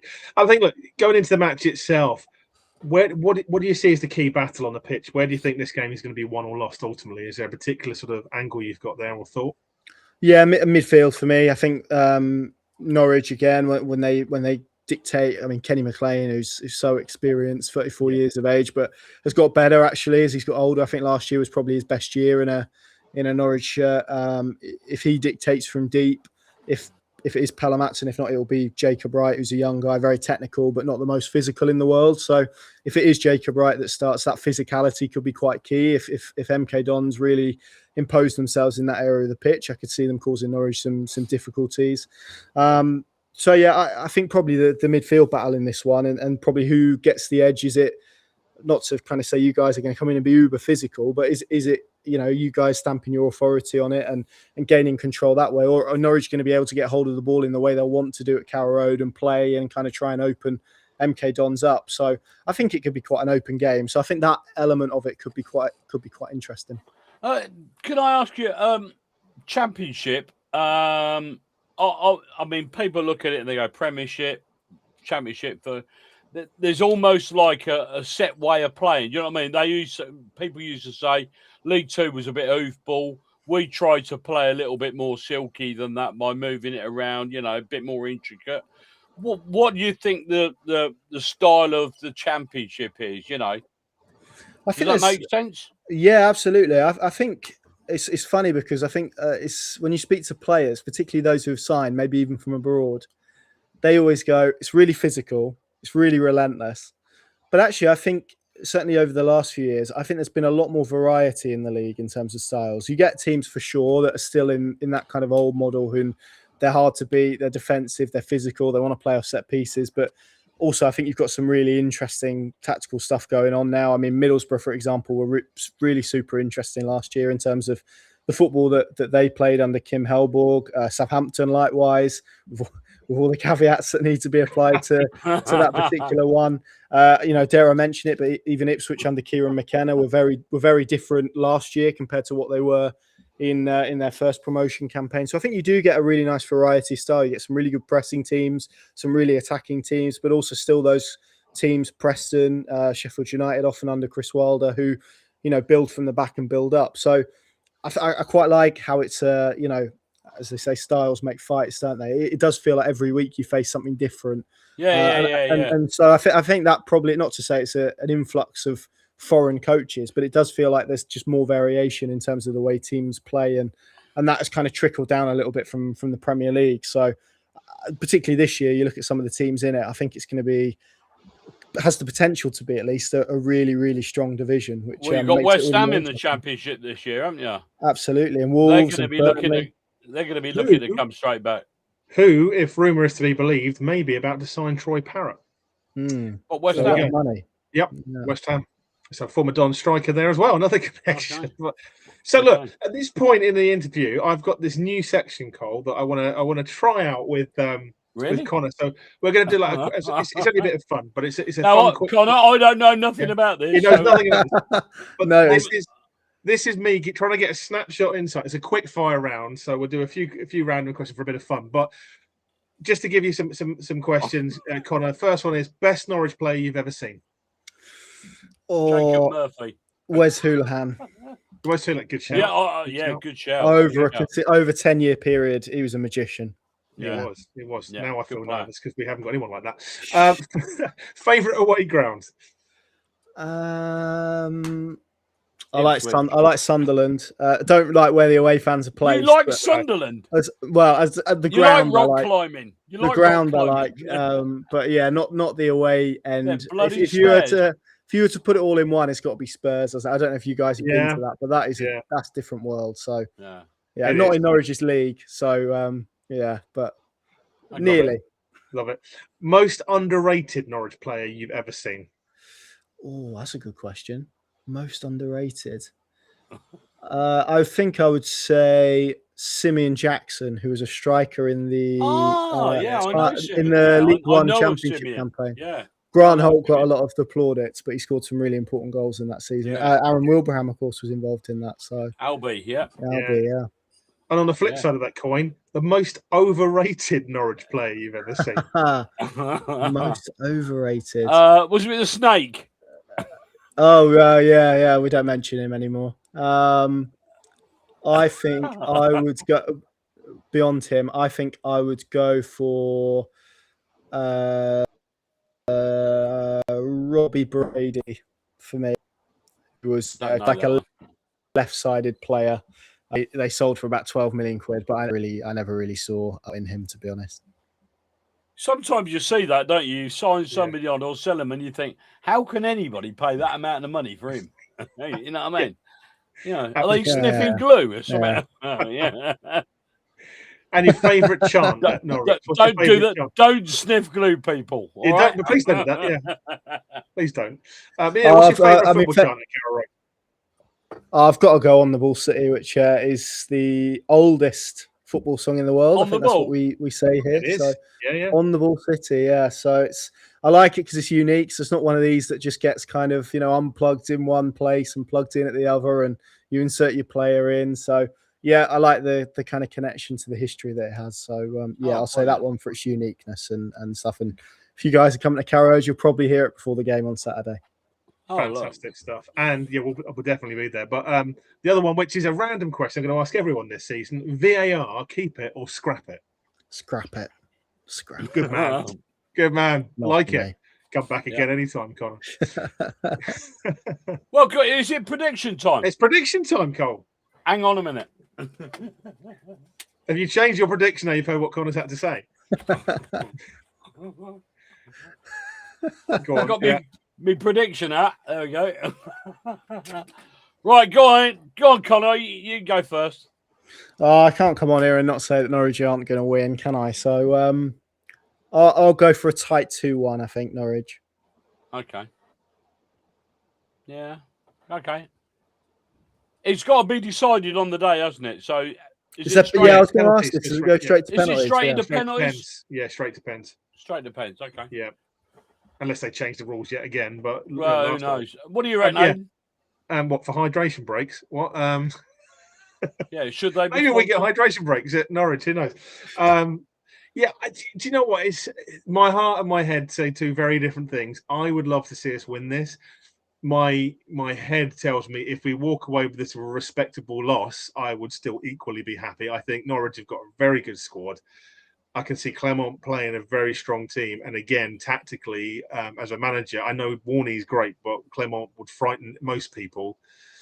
I think 2-1. 2-1 would be, I'd be happy with 2-1 to Norwich, to be quite honest in this one. And those of you watching at home, put your scores up. Hayden will flash them up on the screen. Yeah, absolutely. I'm going to go with a pair of you. I'm going to go 2-1 Norwich as well. I don't want to, but my head says if we get behind, I don't think we're going to chase it. So, yeah, 2-1. I think we'll score 2-1 Norwich. There you go. So we've had a couple of 3-1 and 2-0. All three of us. Yeah, and Danny's come up with yet another ingenious thing. Is Lecker on pens or is this last one?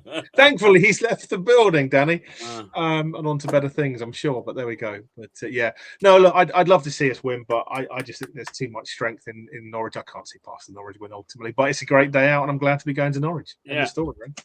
Connor, I thank you very much for coming on. I would at this stage invite you back on at the end of the season, but that's not going to happen. So what I will say is, will you come on next season? Absolutely. We'll see you guys in the Championship, shall we? Yeah. Or the FA Cup. Who knows? Or the FA Cup when Norwich are in the Premier League. I got that in. Yeah, I'd love to. It's been great. Cheers, guys. Thank you. Thanks, enjoy the game on Saturday, Connor. Well. Thanks for coming on. Cheers, really guys. Enjoy it. Safe trip to Norfolk. Take care. Man. Thanks again. Cheers, All Connor. the best. Bye-bye. What a lovely guy. What a lovely guy. Buggy, you beat me to it. I know. I always say it. What a lovely guy. I tell you what, we've got another prediction here. 3-2 Dons from Dell. Yeah. I'd like to see it, Dell. And that's the thing. Don't get me wrong. I'd love to see us win this, Cole. But do you know what? I think the league's a priority. If we go there and don't come away with any injuries, play well, I'd be happy with that. If it goes to pens, I'd be really happy with that, to be fair. But you look at the squad Norwich got realistically on paper, it's going to be difficult. But yeah, I mean, anything's possible, right? They're in the Championship. We've come up and there's still a league between us. So, if all right, we had a lot of League One players last season. And yeah. On a day, you never know. You never know. So I go in hope. Like you say, go to pens or nick a win, I'll be delighted. I'll be dancing out the and it stadium. was setting us up nicely. But the most important thing for me is come away from it without any injuries, so we can start in earnest at Oxford. Absolutely. So yeah, no, to say Ash did 1-1 Dons. Dale, where would I be without questions about my favourite individual? Anyone seen Hogan? Yes, Hogan Watch is alive and well. Apparently, Wigan have put him in as a trialist. Although, if Wigan want to sign him, they're very desperate. Is all I can say. A trialist. He's a trialist. Well, he was a trialist at Wigan the last I heard. 2-0 to Norwich as Matt as well. And Colin says 3-2 Dons. I'd love to see it. I'd love to see it. So, yeah, it'd be an interesting one, Cole. It'd be an interesting one. Like I said, I'm generally excited to be going to Carrow Road. And I think it's a good benchmark, right? When you're playing a decent, and it is a decent championship side, if you can come away with a win, over the moon. But even if you don't win, but you come away with a respectable loss, then that's a good benchmark of how close we are. Interesting talking to Connor. Like, we sort of don't know how we're going to approach it. He doesn't know how Norwich are going to approach it. We don't know what going to happen if either team goes behind. It's a very confusing picture. It is. And like I say, look, Glenn, I could have put it better myself. He said, be a good day out. Whatever the score, league is more important. Yeah, ultimately it is. But yeah, I'm looking forward to it. We can nick a win. Like I say, I'll be over the moon. Over the moon. Yeah, indeed. Anyway, moving on.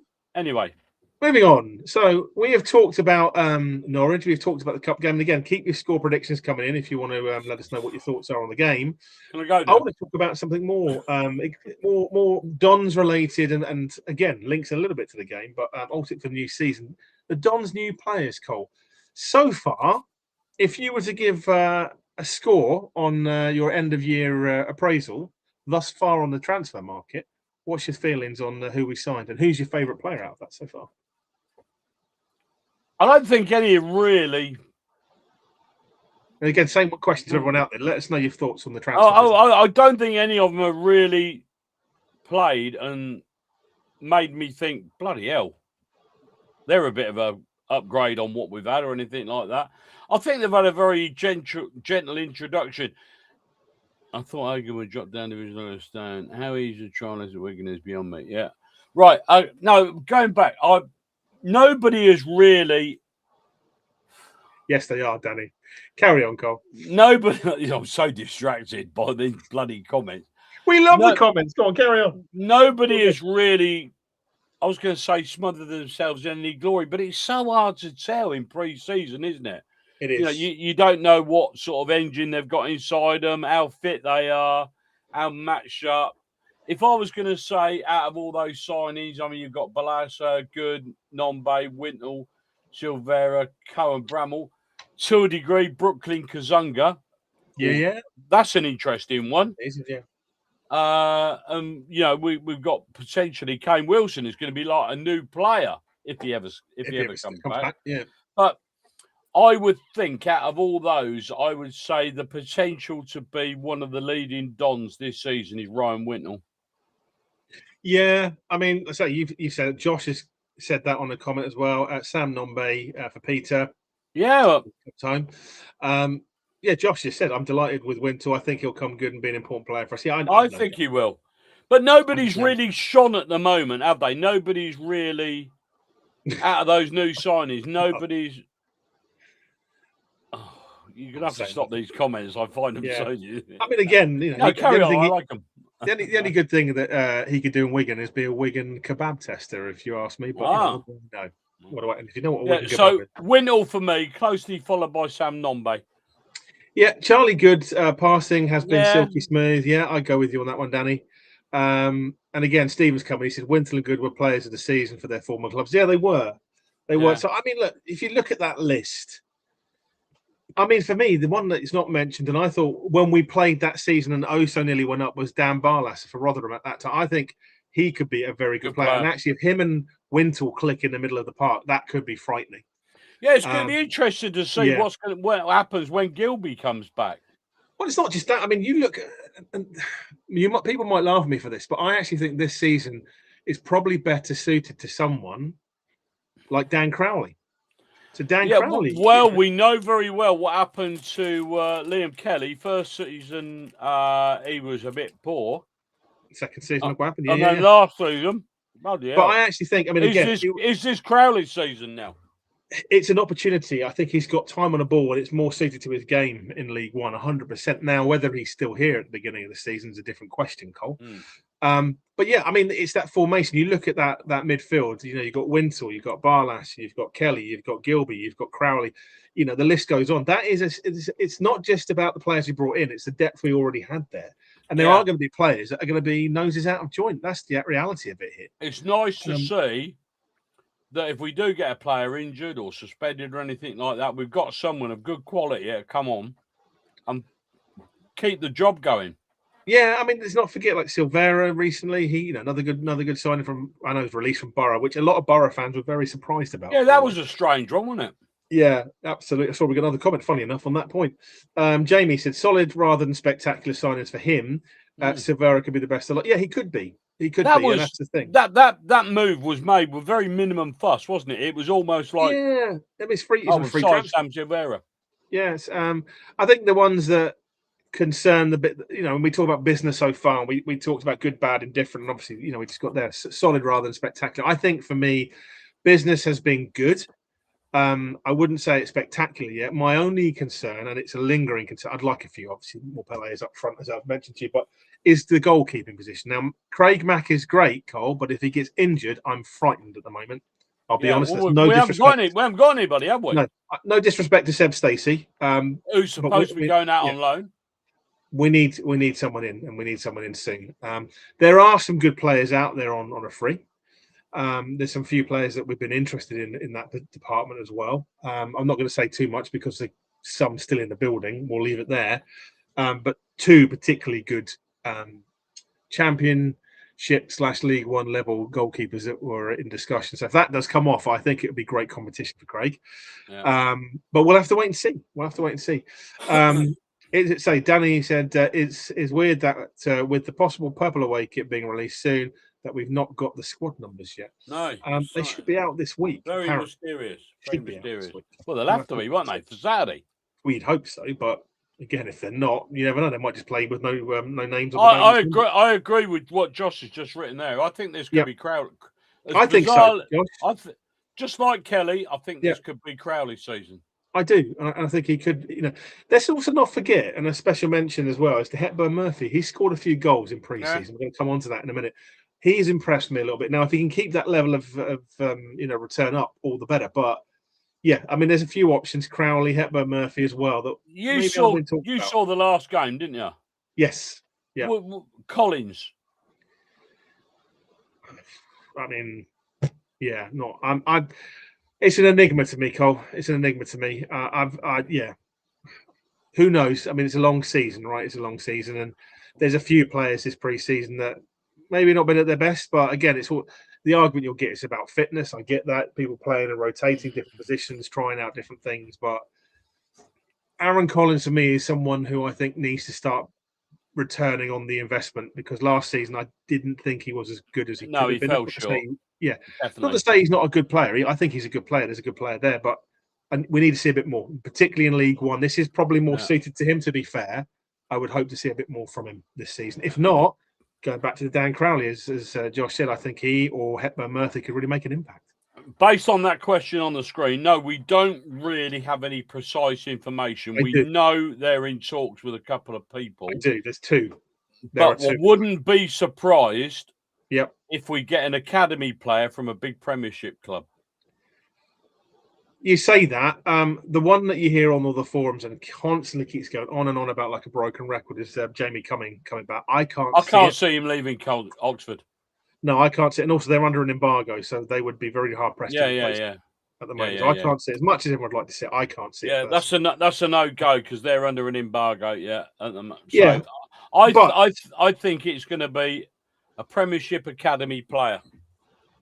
Well, I'll throw two names out there, and I'll leave it there. Totally unrelated to this conversation for goalkeeping, but Cameron Dawson, Harry Isted on freeze. Just leave it there. Okay. Two very competent keepers. Yeah. Two very competent keepers. But I again, mean, really, truly, you're trying to hook someone that's going to be a number 2, aren't you? That's the difficult part. Yes and no, Cole, because it depends. If you're going to get someone in who's pushing and could be number 1, maybe you do that, and it might knock a few noses out of joint, and Craig might not be happy with it. But at the end of the day, the team comes first, right? Yeah, come and join us. Make the shirt yours. Yeah, exactly that. So, like I said, Cameron Dawson and Harry Esther, the 2 that I know are free at the moment, so they would be good. I don't know if we have trial, but apparently there's people in the building at the moment. I'll leave it there. Mick reckons, and even Mick again, he said 3-2 Marv to get a hat trick from set pieces. My question to you, Mick, is what's Sean's prediction? Ask him, Sean, who's winning on the weekend? Could you tell us what you're drinking, Mick? But I'd love to see it, Mick. I'd love to see it. Thank you, mate. Jamie, good shout about Crowley. Very similar player to Dan Camp and has smashing it in at League One. Yeah, I think so. And I think one of those players that people don't think about. He's already in the squad. He didn't really get much of a game time last season, but there is a really good player there. I'd like to see him being utilised a bit more in a different way ultimately this season. And again, appreciate the comments, guys. Keep them coming. Matt says, do any of you have any ideas when we'll find out this year's squad numbers? It's got to be before the weekend. I think, yes, isn't the cut-off day? Isn't the cut-off day Friday? It's got to be Friday. I think it's Friday. I think, yes, it should. But because the season's been a bit up in the air, and we've gone out a few weeks to when we would have started. Potentially, I don't know. I mean, it should be Friday, I'd imagine. But if not, do you then play the team with the numbers on the back and no? You can't do that. You can't do that. I don't know. That's what I said to start. Do you remember when they used to have that function down at Stadium MK where Robbo used to call their names out and they come up and they were given their shirt? You know, we're not having that this year. Obviously, no time for it. But no, I've got a feeling the cut-off day for giving your squad names and numbers is either tomorrow or Friday. I think it's Friday, midday Friday. I think as well. Yeah, I think I could be wrong, but yeah. Liam mentioned something about it last week, didn't he? Yeah, I think Nombe. I mean, again, I think the players who had squad numbers last season probably will keep the same numbers. I would imagine there might be some change, but I think most want to keep it. Look what Matt's written. Yeah, exactly. It's to make up for slagging him off endlessly and go into Luton. Yeah, you're going to find out what Nombe's number is. Probably be number 9, like the powerful Scott Hogan who adorned the number 9 shirt. Look what it worked out well for him, didn't it? So we should see. I wouldn't want the number 9 shirt if I was Nombe, that's for sure. Helen says, "Have a great game Saturday. Got to leave now as we're finally boarding. In safe journey, Helen. Hope you have a good flight and enjoy Limerick. It's a great part. Arthur's your captain." Indeed. Tom Harris. So Joseph said, if Paul Warren plays 4-3-3, then as you say, Hepburn Murphy could well work in his opinion. So yeah, I think so. Like I say, he's scored in pre-season. I thought he's done relatively okay. There's a few that have been disappointing. We'll come on to that in a second. But again, it's pre-season. You don't have to have a great pre-season, have a good season. Sometimes you can have a terrible pre-season and have a great season. It doesn't really correlate necessarily, does it? But we shall see, I guess. I mean, I've looked at pre-season friendlies before, and I've thought, bloody hell, we ain't half going to struggle. Yeah, and we 100%. Have. But I've also looked at pre-season friendlies. I thought, blue dear, and then we've hit the ground running. So pre-season friendlies is so difficult to base anything on. Yeah, it is. Unless you're the Wildston Raider, obviously, because his team wins everything apparently. But there we are. Well, Danny says, better idea Saturday. Yeah, Danny says Hepburn Murphy should have one leg on the touchline at all times. He loses something when he goes into the middle. We'll see. We'll see, Danny. I mean, League One's a different format, different style of play ultimately. So some of those players that maybe didn't have the strength last season will do. Like again, Crowley, I think, is made for League One personally. But Norwich played last night, didn't they? They did. Yes. That drew 0-0 with. Oh God. Who was it with? Now you put me on the spot. I know it was 0-0 like you, but I can't remember who it was, Cole. Norwich. Cambridge. Yeah, local Derby. I was going to say Derby. It's not a Derby, is it really? But not far. Cambridge. They also had Wednesday, the 22nd of July. They played that lot down the road at AFC Kingston.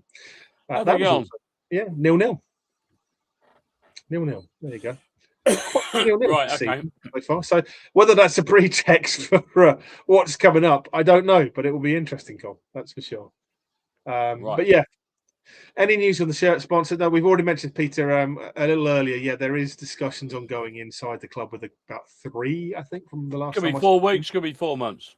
Yeah, but there's three brands in discussion as far as I've been told, as it stands. So we shall McDonald's, Burger King, and Colonel Sanders. Yeah, if only. Yeah, when are you two taking over the club? So, well, yeah, exactly. That would be nice, wouldn't it? Have they got anybody in to replace? No. So Joe.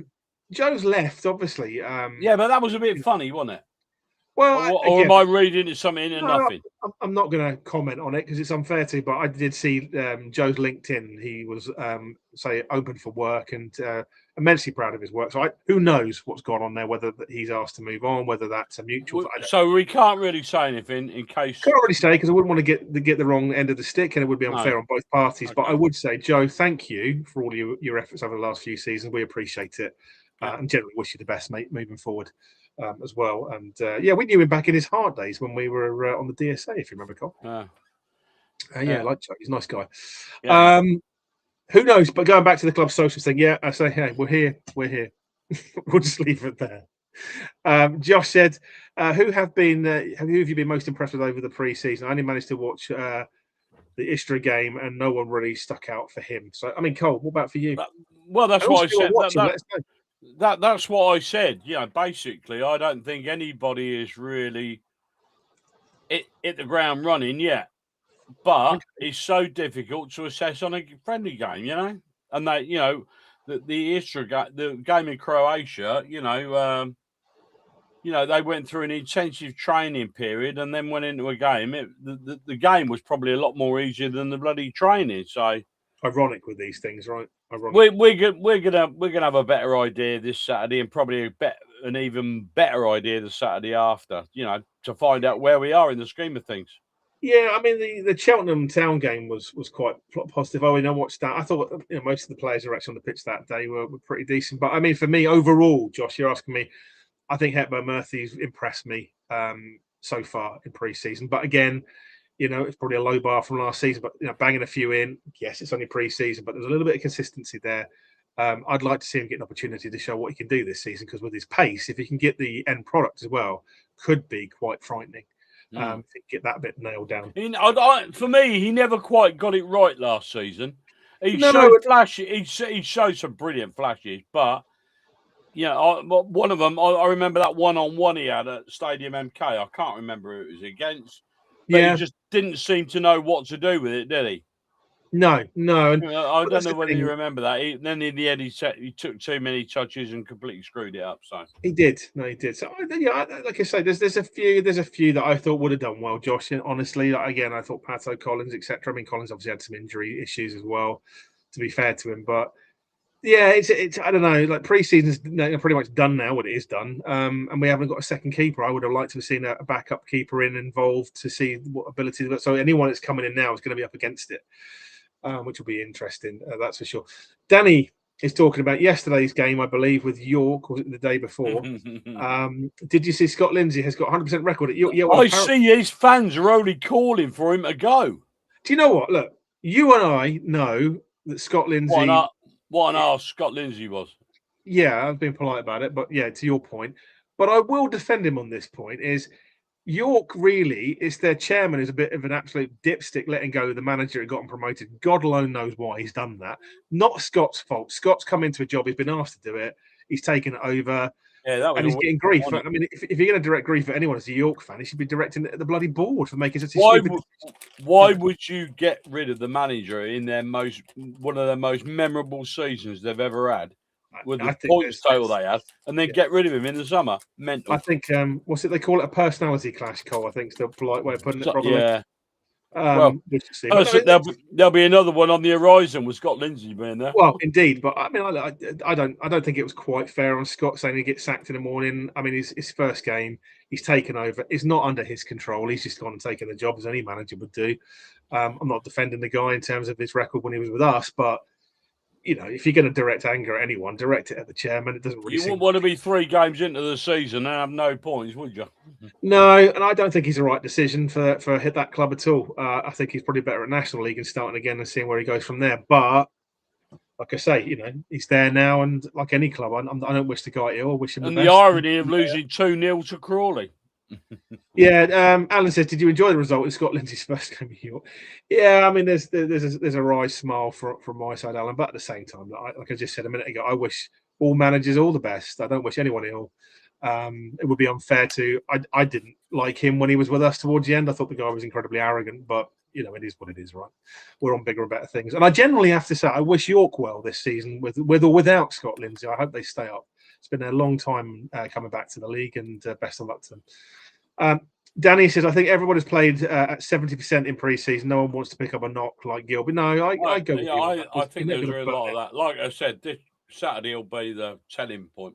Well, it's that whole, was it 60-30, isn't it, with some of the players as well? He's building fitness and trying to protect the team as well as you can. So results never mean anything. I've seen pre-seasons with Dons where we've been dreadful, and in the season we've done really well, and vice versa. So make of it what you will, ultimately. And yeah, I say another comment here from Colin. He said, any news on the stadium name? So again, similar to the shirt details, that is being discussed and has been discussed. Ongoing. But it hasn't been finalised yet. And I would pretext this, by the way. If you're going to name a stadium, there are names to avoid in business that could be utilised. Not that I'm saying that they are in discussions, but an example being Zero Accountancy Firm. If they got the naming rights and it's called the Zero Stadium, well, you can see how well that would go down as an example. So I think whenever you do these things, or the Tough Sheet Stadium. Well, exactly that. Exactly that. So it's just be careful what you name things. Irrespective of money, things can stick for all the wrong reasons, unless it's a good superglue brand. So there we are, and it will stick for all the right reasons. Can we call it the newer Plough Lane? Yeah, new Plough Lane, right? That's the one. Yeah, that'd be good. Or new Selhurst Park. There we are. That'd be quite funny. Or the Peter Winkleman Legend Stadium, or something like that. Or the Wider Interest of Football Stadium. Ash said, did either of you see the pens from Tranmere v Rochdale game? It was pretty awful, to be quite frank. Painful. Yeah, it was funny. It was funny. As not as a fan of either, it was quite funny, but I thought it could go on all night at one point. But yes, and it makes you realise how glad you are not to be in that league anymore. That's for sure, Ash. Pretty shocking, let's be honest. And I think Tranmere are going to struggle again this season, if I'm honest. When Gilby is fit, does he start? For me, Stephen, no. And that's no disrespect to Gilby, but I think depending on how... I asked this earlier on, where does Gilby fit in when he's fit? It's a difficult one, right? It's a difficult one, but... We don't even know if Gilby's going to be captain. We haven't had a captain name yet, have we? No. My gut, and again, I don't know, I haven't got any inside knowledge, I think Nelson. I think that's the pick. I think that Warney will go for. If not, it could be Matt. Matt could be ultimately as well as another shout. But we could potentially have a new captain. Could do. But look, so if it happens, remember where you heard it first. Yeah, Gilby is he's going to be a legend for this club, whatever happens going forward, Cole. But again, unless he comes back and we've had a shocking start to the season, which I really hope we haven't. Yes, he comes back in, but I can't see past Wintle, Barla, Lasser. To name the first two, I would be putting on the middle of the park. I have him on the bench. I think he brings options, and then it's up to him to prove himself when he comes off the bench, ultimately. But then again, same for any player, right? No one gets a God-given right to get a starting place, but I think he's going to find it very hard. And again, the window isn't even shut yet, so who knows what can go on between now and then. Jamie says, have the new screens been put up in the stadium yet? If you've been to TV screens, there was discussion around that. I believe there is work going on. There is, and I don't want to give it away because it'd be unfair, a number of things happening within the stadium, in the cowshed end and other areas that you should be very excited to hear about in the coming weeks. What? The new shop? What? Couldn't possibly comment. There's a number of things. Yeah, you'll notice some improvements when you go back in. Yeah, huge. So be excited. It looks really good from what I've been shown. Anyway, Danny says there's a very famous TV station based in MK. I'm all for a massive cup run at the Babe Station. Yeah, it's in Bletchley, I believe. I know what you're talking about. It's in Bletchley. Yeah, but anyway. Danny would know a thing like that. I'm sure Danny has just Googled it. Just no, out of of course he knows. Of Trust me, he Danny, knows. as always, thank you for your comments. It triggers Colin every week, and we appreciate it. Now he's not working late, so we're going to see a lot more of Danny as well. So we appreciate it. Really? But yeah, I mean, look, we've talked a fair bit there about a few bits and pieces, and really, really appreciate it. We've talked and touched on new kits. Obviously, we can talk about the leak / non-leak, but we'll leave it there. What's your thoughts on the new kit, Cole? Obviously, I think we should play Team Talk personally. Well, we can do in a minute, but I want to talk about the kits first. I like the shirt. I confess. I've seen somebody mock it up with instead of gold round here and round here, they mocked it up in red, and that looks pretty good. But I think it's unique. I'm not bothered there's not a sponsor on the front of it. I'm not sponsored. It's got Visit Dubai, Kuwait on the side of it. Yeah, I'm not bothered about that. It's a football shirt. It's a little bit different. I don't think I've ever seen anybody else have a shirt like it. So, shirt's a shirt. I've got it. I like it personally. I think more people will like it than don't like it. Yeah, I mean, it's not just that. I think it's no disrespect to last season's kits at all. They were a step up from the season before, obviously. But I think the material and the quality this season, from when I went and I got both of us, didn't I, down the shop on the first day. But I think it's a really good material. It's a great. It's got a good wickage in it, Cole. That's for sure. It just feels like come on, sweat wickage. Come on, Cole. You know these things. But it feels really professional. It feels like a proper shirt. And yes, it's slightly more expensive than last season. But there again, some of the shirts you see this season, I'm not even going to get into, but I think a few of them are up at 100 and something quid plus at the moment, which is insanity for a football shirt. I saw one £120. Yeah, and I think a fair few in the championship at 80 quid starting, which I just think is disgusting. There's no logic to that. But look, I think it's a good shirt for what it is. I think, obviously the club and Reebok have gone away and really thought about it and stepped up. And if that's the benchmark of the quality for this season, I'm pretty happy. I'm also really happy with the range of the stock that Liam's got in the shop. I feel the quality of that has stepped up again from the season before. So lots of things to be excited about in terms of shirt. And the second and third kits are going to be an exciting launch, and I think they'll sell well. I think they will. But Colin, I think it's time for your comfort break. Sorry, team talk. So, do you want to say anything in particular before? Yeah, roll VT quick.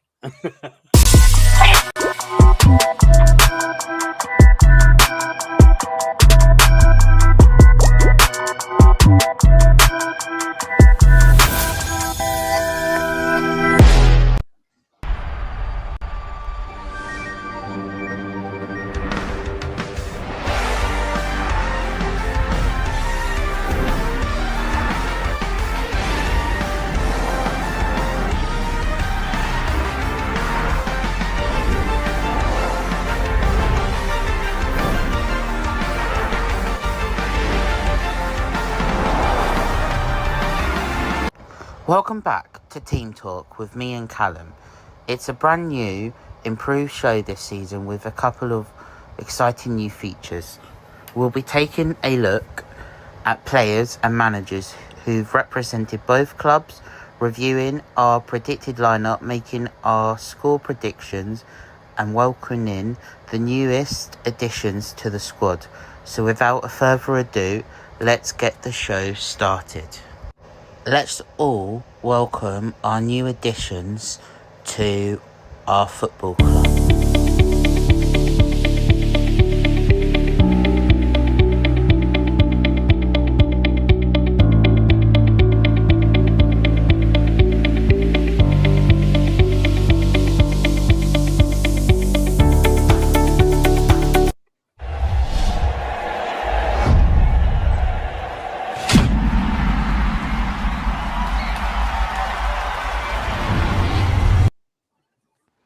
As we kick off the 2026-2027 season against Norwich in the EFL Trophy, it's time for a fresh start. According to the 11v11, we've faced each other 5 times. Our first meeting came back in 2005 where we suffered a narrow 1-0 defeat in the Cup. And the last time we met up was during COVID-affected 2020 season where we endured a tough 6-0 loss. Now pre-season hasn't gone the way we wanted, with 4 defeats and 1 draw. Norwich, meanwhile, have won 3 and drawn 2. But let's be honest, pre-season is all about building fitness and getting minutes into the legs. The real football starts now. Norwich had a mixed 2025-2026 campaign. After a difficult start, they finished the season strongly to secure 9th place in the Championship. Now it's our turn. Let's build some momentum and mark our return to League One with a statement performance. Come on, you Dons. This season, we're shining the spotlight on the players and the managers who have represented both of our clubs. Here's the list. Over to Callum.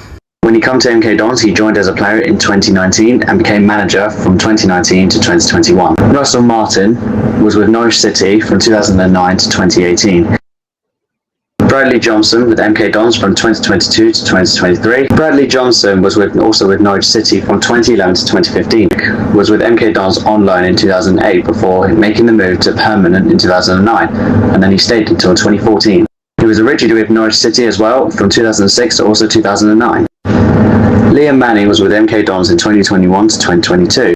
With Norwich City from June 2025 to November 2025. Harry Darling was with MK Dons from 2021 to 2022. Afterwards, he went to Norwich from 2025 and is now still currently with them.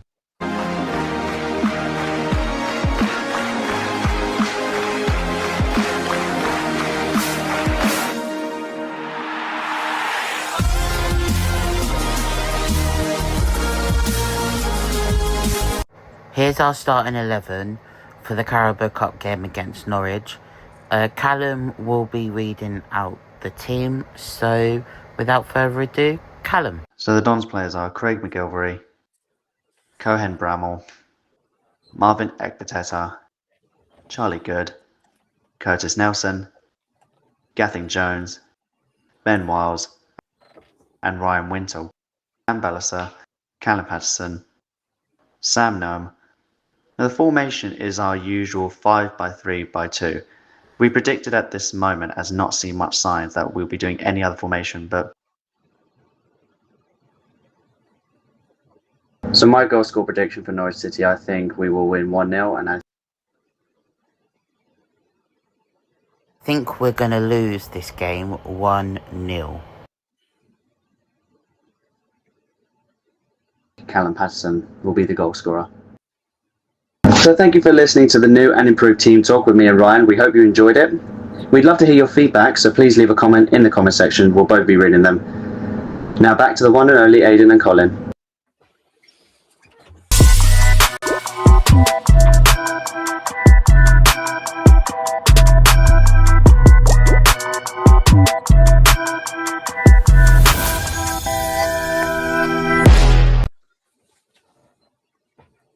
Good, wasn't it? Changed again. I can't see. It's too bright, Cole. There we go. Manager. Not manger. All right. Yeah. Manager. All right. Grammar squad are on the case. There we go. Yeah, good. Thank you. Sam Nombe. Indeed. But thank you. I thought it was a really good change of I pace. did. I did. Thank you, boys. Yeah, really appreciate it. Sorry, I am the grammar police, so I can't He is a help it. grammar Nazi. Don't worry about it. It's Okay. it's all good. It's all good. But yeah, I mean, look, over the sort of things we've talked about, I think we've must saved, hate I would say the best till last, but the most controversial till last. Red Dot Bar, which is appropriate with your beer in hand, Cole. Yeah. Thoughts? I don't know. I don't like. I don't know. I just think it was a little bit funny that the news broke basically by reading the board minutes. Yeah. There was no announcement. I don't think there was anyway, but I just think it was a little bit funny. It's going to be a Starbucks? Apparently, it's going to be a Starbucks. Yeah. Apparently. Yeah. But look, I don't know the ins and outs of logic, and someone explained it to me. And again, I don't know if that means that they're moving something into maybe the arena for match days. Nothing's been said. And I think this is the problem. The media team issue and the void it's left hasn't helped, because that's left a gap. That leaves a gap for rumour, and it leaves a gap for, again, white noise blowing up, potentially, is the nicest way to put it. Now, if there are plans, that should have been cascaded communicated. To find out from supporters board notes is pretty bad. Let's be honest. The Red Dot Bar, for me and for many others, is a hub for people to go before and It's after a focal game. point before the start of the game, isn't it? Yeah, it is. It is, and it's not just as easy to say, well, we can go up to the bar after the game. Fair enough. But what about beforehand? It's the knock-on effect then to trade, be that in the shop, be that for Kaz, etc., etc. I just think that yes, a coffee shop, great, okay. You've got Costa's the other side that's just open a drive-through. You've got other, places around that do coffee. There's the M&S cafe, etc., etc. So I just think it's one of those things. And again, it's just my opinion. It's nothing to do with the club's view. There should have been some consultation and thought, or if there has been, at least that should have been probably communicated. was consultation at the supporters board level, but it should have been communicated. Should have been communicated in a better way, Cole. We don't really know what's going to happen, do we? We don't really know. Is the arena bar going to be open? I've been thinking about that, Alan. I've been thinking about that. Yeah, me too. Me too. But not yet. Not yet. Maybe it's just me, but I see them more as a memorial plaque rather than something. Yeah, I do. Strangely. But again, that's just my viewpoint. Everyone's got a different view on it. But it's a nice idea. It's a nice idea. I think they're very smart, by the way, from what they've done. But who knows? Who knows, Cole? Maybe we can get an unofficial one put down somewhere. Okay. I won't go into it, but I've had a few things about the renovations in the ground. Yes, Jamie, likewise. But I think the red dot bar for me is going to anger a lot of people, and I think you could end up losing some custom off the back of it as well. Especially without an explanation. That's the whole piece, is that you've left a void and no one's communicated. I think there's been no explanation about. And I would have liked to have seen something come out. It would have allayed some of maybe the questions that have come up, but there's no answers. Perception is always not reality, but the perception is it's very under the radar. I'm hoping that no one would really make a big thing of it. By doing that, I think it's been a serious error of judgment, personally. But that's just my view. Love to hear what other people think on it. And in terms of, do you think having a start box is a better thing than a red dot? But I don't think so personally. But maybe there are others out there who would. So I'd love to hear it. Knowledge of streaming TV. Couldn't possibly comment, Danny. Couldn't possibly comment. I love the home shirt, says Matt. Yeah, I agree with you, Matt. I think it's been a real step up from last season, which is great to see. It feels a lot more in keeping with a top end shirt, if that makes sense. Yeah. I'm hoping the badge holds out. Well, interesting enough, Matt, if you look at it very carefully, it is actually stitched around the actual rubber of the badge. So it shouldn't peel off.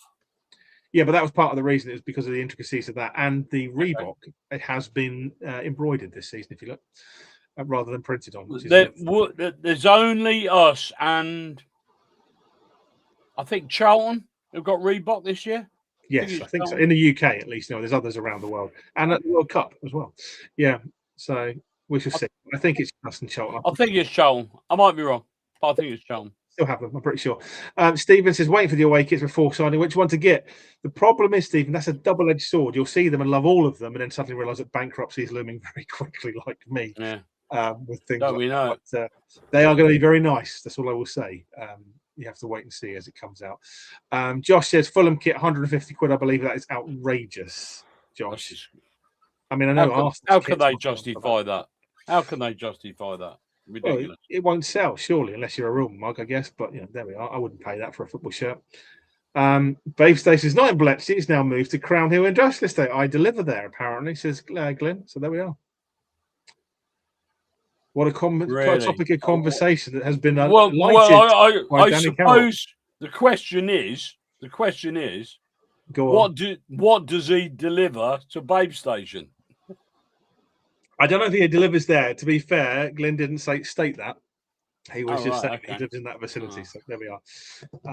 And there are other channels available like Sky News and Education. My bank account is ready. Good man. Yeah, I love the new one. The most unique kits we've ever had. If the rest are the same standard and we're good for it, Matt, I would hasten to say that sometimes the best things are left till last. And I probably said too much. You will be very pleased. So bloody cryptic, eh? You'll be very pleased with the next few runs, that's for sure. This is going on longer than the Odyssey, apparently. Well, yeah, but John, this is more interesting than the Odyssey, and we're still an hour short because it's a 3-hour movie. And controversially, I wasn't that impressed by it, but there we are. R.I.P. Red Dot Bar, end of an era, says Matt. Ross says, grammar, please, correct. Brilliant. And then Danny says it's TGI closed as well. Yeah, it did actually. The TGI has closed down. Yeah. End of an era. I think the whole franchise is gone, Danny, or is going, at least anyway, sadly. But again, fortunately, it's because it's so expensive in there these days. Forgot there was a live, says Preston. Don't worry, Preston, you can watch this back on catch up on YouTube. Yeah, and John Taylor, if you want to watch it again, it's on catch up. It's just like the Odyssey Part 2. There we go. But nice to see your comment, John, and say, in all seriousness, hope you're well, and look forward to seeing you in the new season as well. Danny says, Paul Mullen's son has got autism, and I saw an interview with him saying he won't be moving house or be travelling to training every day. Yeah, I saw that. It's quite a touching interview, to be fair.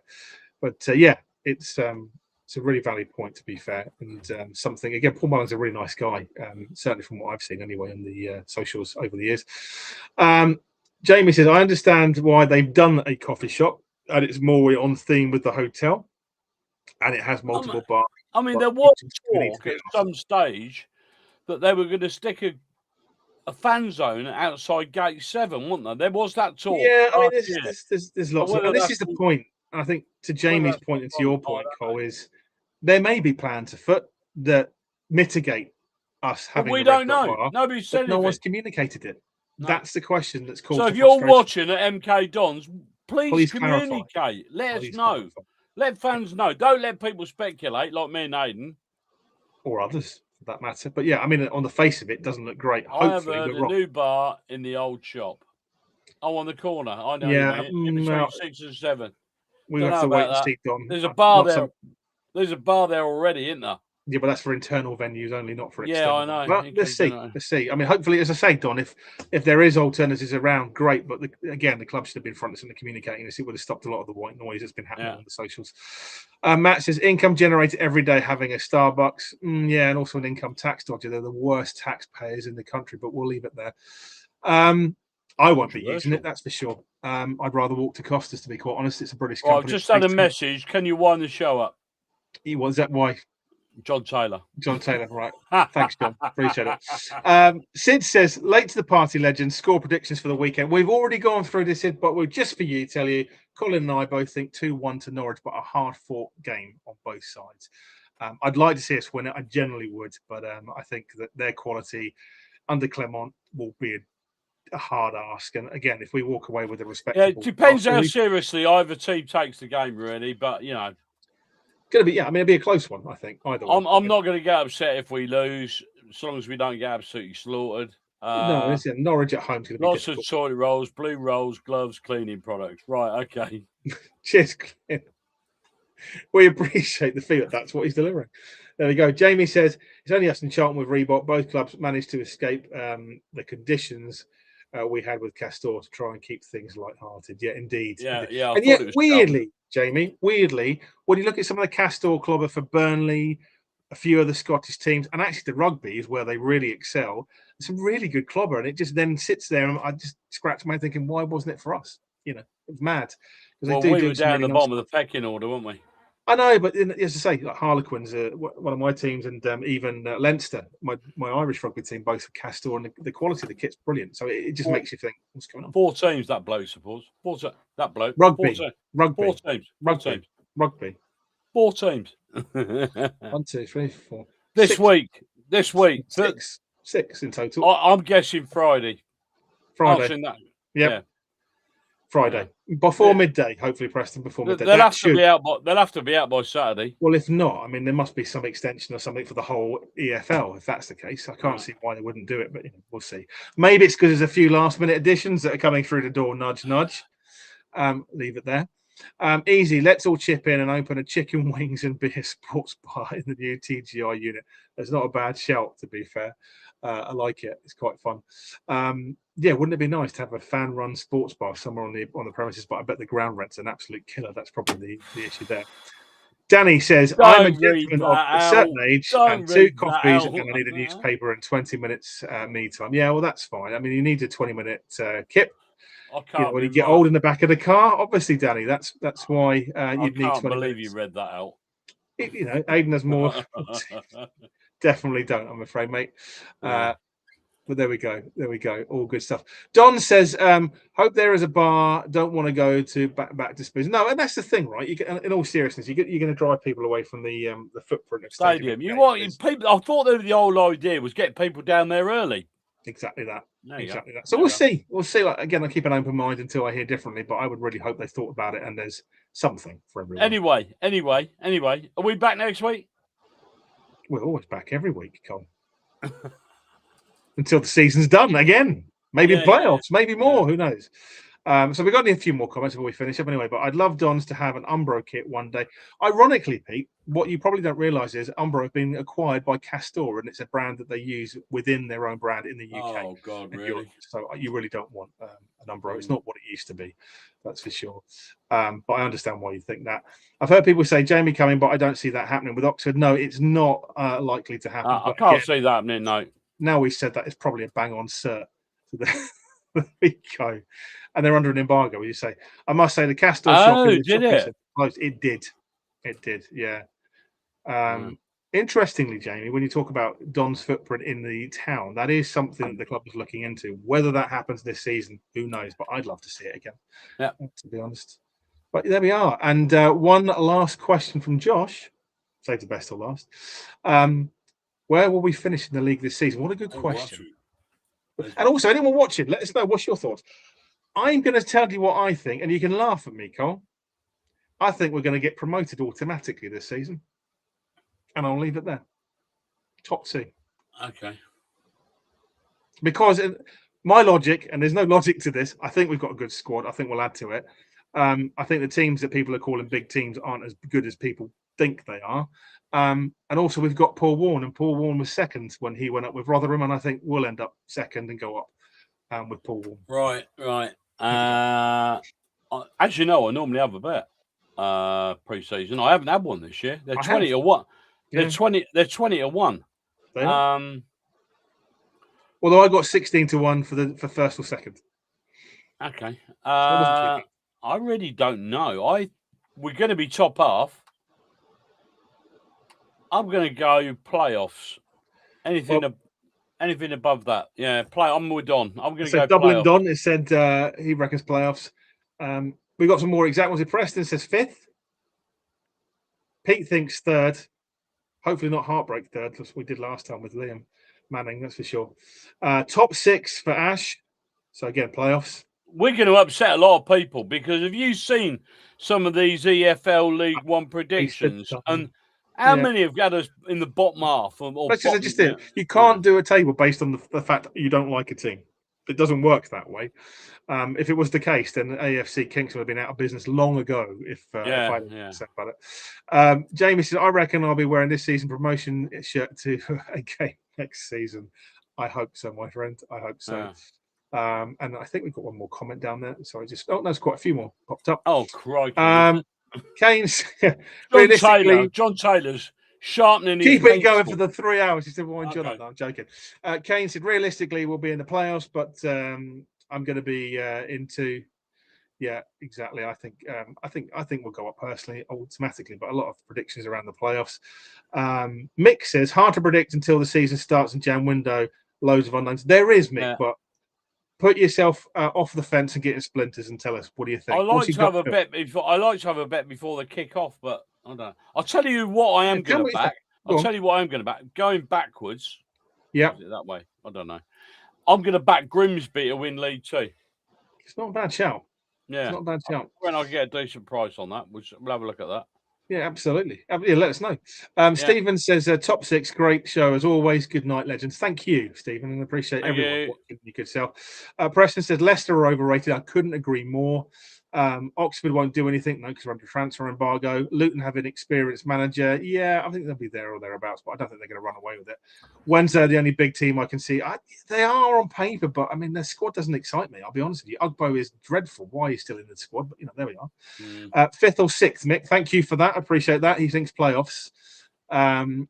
Josh said, I think we're going to scrape playoffs, but we're going to break our Wembley. Josh, I would love to see it. My nerves will be shredded. Me too. Yeah, I'd rather just go automatically. Yeah, but me too. If we're in the playoffs, we've got to don't book a holiday in May. Yeah, it could be quite the roller coaster. Don't book holiday, mate. Realistically, we're going to be a playoff team, but optimistically, we need to win the league, Kane. That's a nice one. I appreciate it. A lot of people are thinking playoffs. Understandably, people are nervous with this one. Playoff and AFF relegated. I would love to see it. Although, Russ, looking at their finances, they could well be out of business by January if things don't go their way, which is quite really. Yeah, it's not looking good. Have a look at their books if you've got 5 minutes. Oh yeah, I saw that. Yeah. Serious cash flow problems. They're struggling with the money on the bonds and what have you, aren't they? Yeah, they've got to pay it all back. People are. If they don't, they can't. People want to cash their money out, don't they? They do, and the problem is if they do, they can't. They'll default. So it'd be interesting to see what happens on that one. KFC to go down 6 points with playoffs would be lovely. Yeah, that'd be great. Wouldn't it be good if they couldn't pay their players and they got docked points? That'd be funny, wouldn't it? I wouldn't wish any not ill. The players, not the players, obviously. But I wouldn't wish any ill on anyone ever, Colin, except Kingston. Really? Yeah, I mean the way they are about us. Do you know what? If they, do you know what? In all seriousness, I don't want to go into it because I don't like spending time on them. But this season, if we go up and they go down and we never see each other again, I'm fine with that. Jamie says, great show as always, legends. Same time next week. Yes, 7:45 next Wednesday, as always. And to finish off, the very last comment was from Colin, who thinks we'll end up top 5. So there you go. So that was it. That was a belter of a show. 2 hours 16. Thank you to everyone who's watched. Thank you for everyone's comments as well. It's great to be back. I've been really, really grateful to you guys for sticking with us last season to be back this season. It's great to be back with you as well, Mr. Colin Butler. Really appreciate it. And my glass is empty. As is I say mine's full of water now. But yeah, really appreciate it. Thanks for the comments. Thanks for the kind feedback, everyone. We really appreciate it. We'll see you again next week and hopefully see a fair few of you at Norwich on Saturday as well. Yeah, we got Oxford next week. We got an Oxford guest lined up. We have an Oxford guest lined up. A big name, no doubt, in the social media circle. And Luke Payne will be able to talk about Norwich. So won't that be good? It'll be a Payne player review. Yeah, so we're all back to that. And for those of you watching on Facebook, there's just a basic intro preview and a ref watch. And we got a view from the other side as well. That's going to be. That's tomorrow. The preview's out on Friday for those who that like to read up and all the rest of it. So everything's back to normal. It is, although hopefully by next week, if we can get it sorted out, we will have our Don's Unplugged merch shop live, where Colin can sell some T-shirts that have been acquired. The new brand. We have hats and a lot more coming, as we mentioned last season. Could be quite a belter. Could be quite unofficial, of course, because we don't use branded stuff. Don's Unplugged branded. But yeah, we will be putting a few more bits out there for those who've been asking for it. Well, if you're interested, drop us a line. But there we go. Thank you, everyone. Don't forget, you want 10 Irish Dons for a green cap. Yeah, exactly, for green cap. There's 10, Cole. Don't worry. There's 10. Right. Wrap it up. Yeah? Yep, let's do it. Okay. Thanks for joining us tonight. We'll see you next week. Aidan, only one thing left to say, isn't there? Good night, Aidan. Good night, Aidan. Cheers, guys. Bye. Come on, you Dons. See you Saturday. Take it easy, everyone. Bye, you Dons.